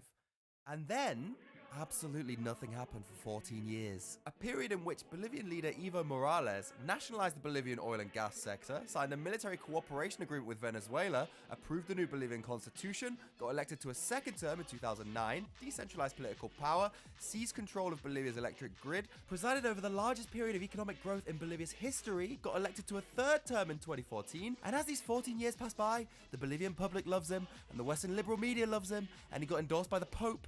And according to Russel, the IMF is just sitting there this whole time, watching it and letting it all happen. And then, in 2019, after changing the rules to allow himself to run for a fourth term, Morales declared outright victory in an election where the results were disputed by an America-aligned organization who called for a runoff vote. Morales refused, leading to widespread unrest fueled by the opposition party, and eventually Morales lost the support of his own military and resigned. Morales retrospectively pointed to this messy chain of events and called it an internationally backed right-wing coup. Putting aside the reductionism of the logic that any thumb placed on the scale of an election by a non-profit must be a coup, there is an extraordinary amount of time between Morales rejecting IMF loan terms in 2005 and Morales being forced to step down in 2019. According to Russel's theory, the IMF sat back and did nothing while Morales implemented all of his most radical anti-American left-wing policies, and then chose to coup him 3 presidential terms later via the most convoluted chain of events imaginable. It doesn't pass the smell test for me. And Bolivia, a coup. It's an IMF coup. Look, it says it on this piece of paper I'm holding. And let's be crystal clear. That is literally Russel's epistemological approach. We check our sources, we never say anything that can't be backed up. Checking whether claims can be backed up is actually a deceptively complex process. It involves tracking claims back to the original person who made them, reviewing their information sources, establishing surrounding context, then, with all that knowledge you've gathered, deciding whether the claim is tenable, not forgetting to check whether there are any hard facts elsewhere that completely contradict it. Russell Brand doesn't do any of this stuff. If he did, he would quickly run out of things to say. He said that General Dynamics were boasting that conflicts like Ukraine had expanded their bottom line. That was completely made up. He said that half of all American taxes go to the military. That was bullshit. He said that tax money doesn't go to veterans. Patently false. He said that leaders were replacing the phrase international law with the alternative phrase rules-based international order. That was a lie. He said the IMF forced Ukraine to make public spending cuts. Another lie. He said the IMF fomented a civil war in Yemen as revenge for rejecting their loan terms. Never happened. If you remember, on the way into this video, Russel told his audience that the mainstream media was engaging in a mass brainwashing campaign in the beginning of 2022 by censoring the topic of peace discussions. Now, for anyone else, that would be a massive claim, a finding of gargantuan proportions which one could only justifiably arrive at after hours of watching and dissecting mainstream media. But Russel arrives at that conclusion. And how is he not afraid that there's like plenty of evidence out there to the contrary? Like, how do you say that so confidently without stopping to think like, oh shit, like I'm talking about people who are on TV who have been recorded. Maybe I shouldn't, like, you know, just run with whatever I want to say here. I don't know if I guess he's lying, but like, you've got to be able to rely on a gullible audience to be that confident, is my thoughts at least. After reading one line of a Matt Taibbi blog. This is by Matt Taibbi. You see, Russell isn't actually watching any mainstream news himself. I don't watch mainstream news. It's not good for you. So he's a defiant mainstream media critic who refuses to ever engage with mainstream news, in the same way that he's a detractor of the American taxation system who refuses to understand tax budgets. An international politics observer who doesn't bother to follow what's being said in the UN General Assembly. Russell's whole world is confined to what he is told by these dozen or so anti-establishment blogs. And just like a film critic who doesn't watch films, or a football commentator who doesn't turn up to football matches, or a restaurant reviewer who refuses to step foot in any restaurant, Russell's viewpoints on these topics are compelling only when you share his level of oblivious separation from the actual things he's criticizing. The commercial line for the Russell brand. This reminds me of like people like Jordan Peterson who criticize the left so much, and you can just tell, like, even when he reads Marx, he's like probably too emotional to actually grasp what Marx is trying to say. Or maybe like the fact that Marx is talking about real economics is too much for Peterson, who's trained in psychology. But either way, like when you can just hear with certain people when they talk about things that their understanding doesn't just come from like a mix of like they're sort of informed, they're sort of ignorant, which is a very common thing online. No, they're purely ignorant, and all of their ideas come from their ignorance of it. These ideas can only sustain themselves in an ignorant worldview. And so I really like that Timba's calling this out here, because I think it plays a much larger role in how the right generally calls out the left.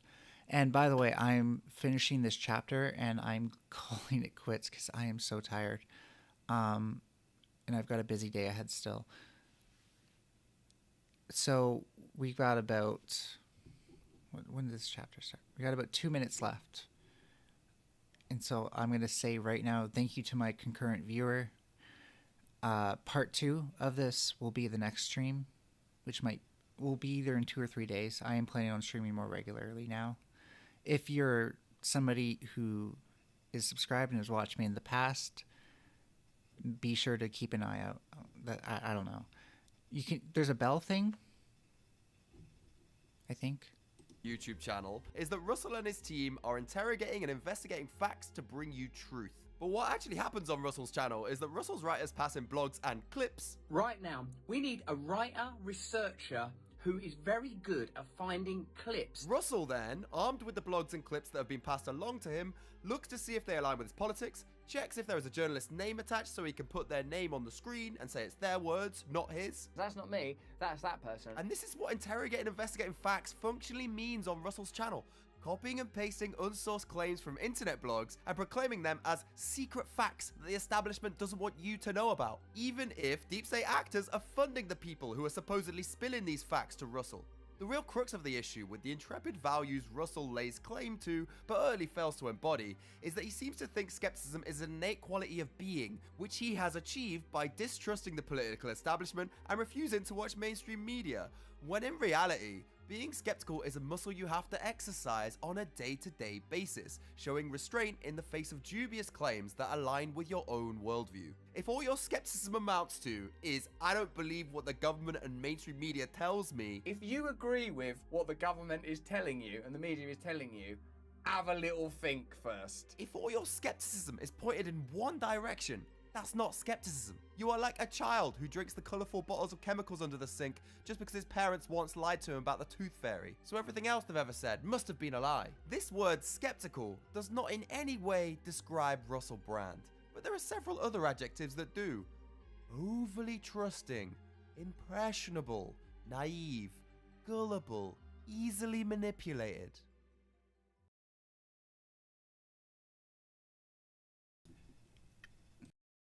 And with that, I'm going to say, oh, thank you, Aaron. I will be streaming more. I don't know about videos. I may have to hire an editor because it's just not my thing. But yeah, I'll definitely be streaming more and also doing a bit more, getting the word out there that I'm streaming, so that way the chat can be more lively.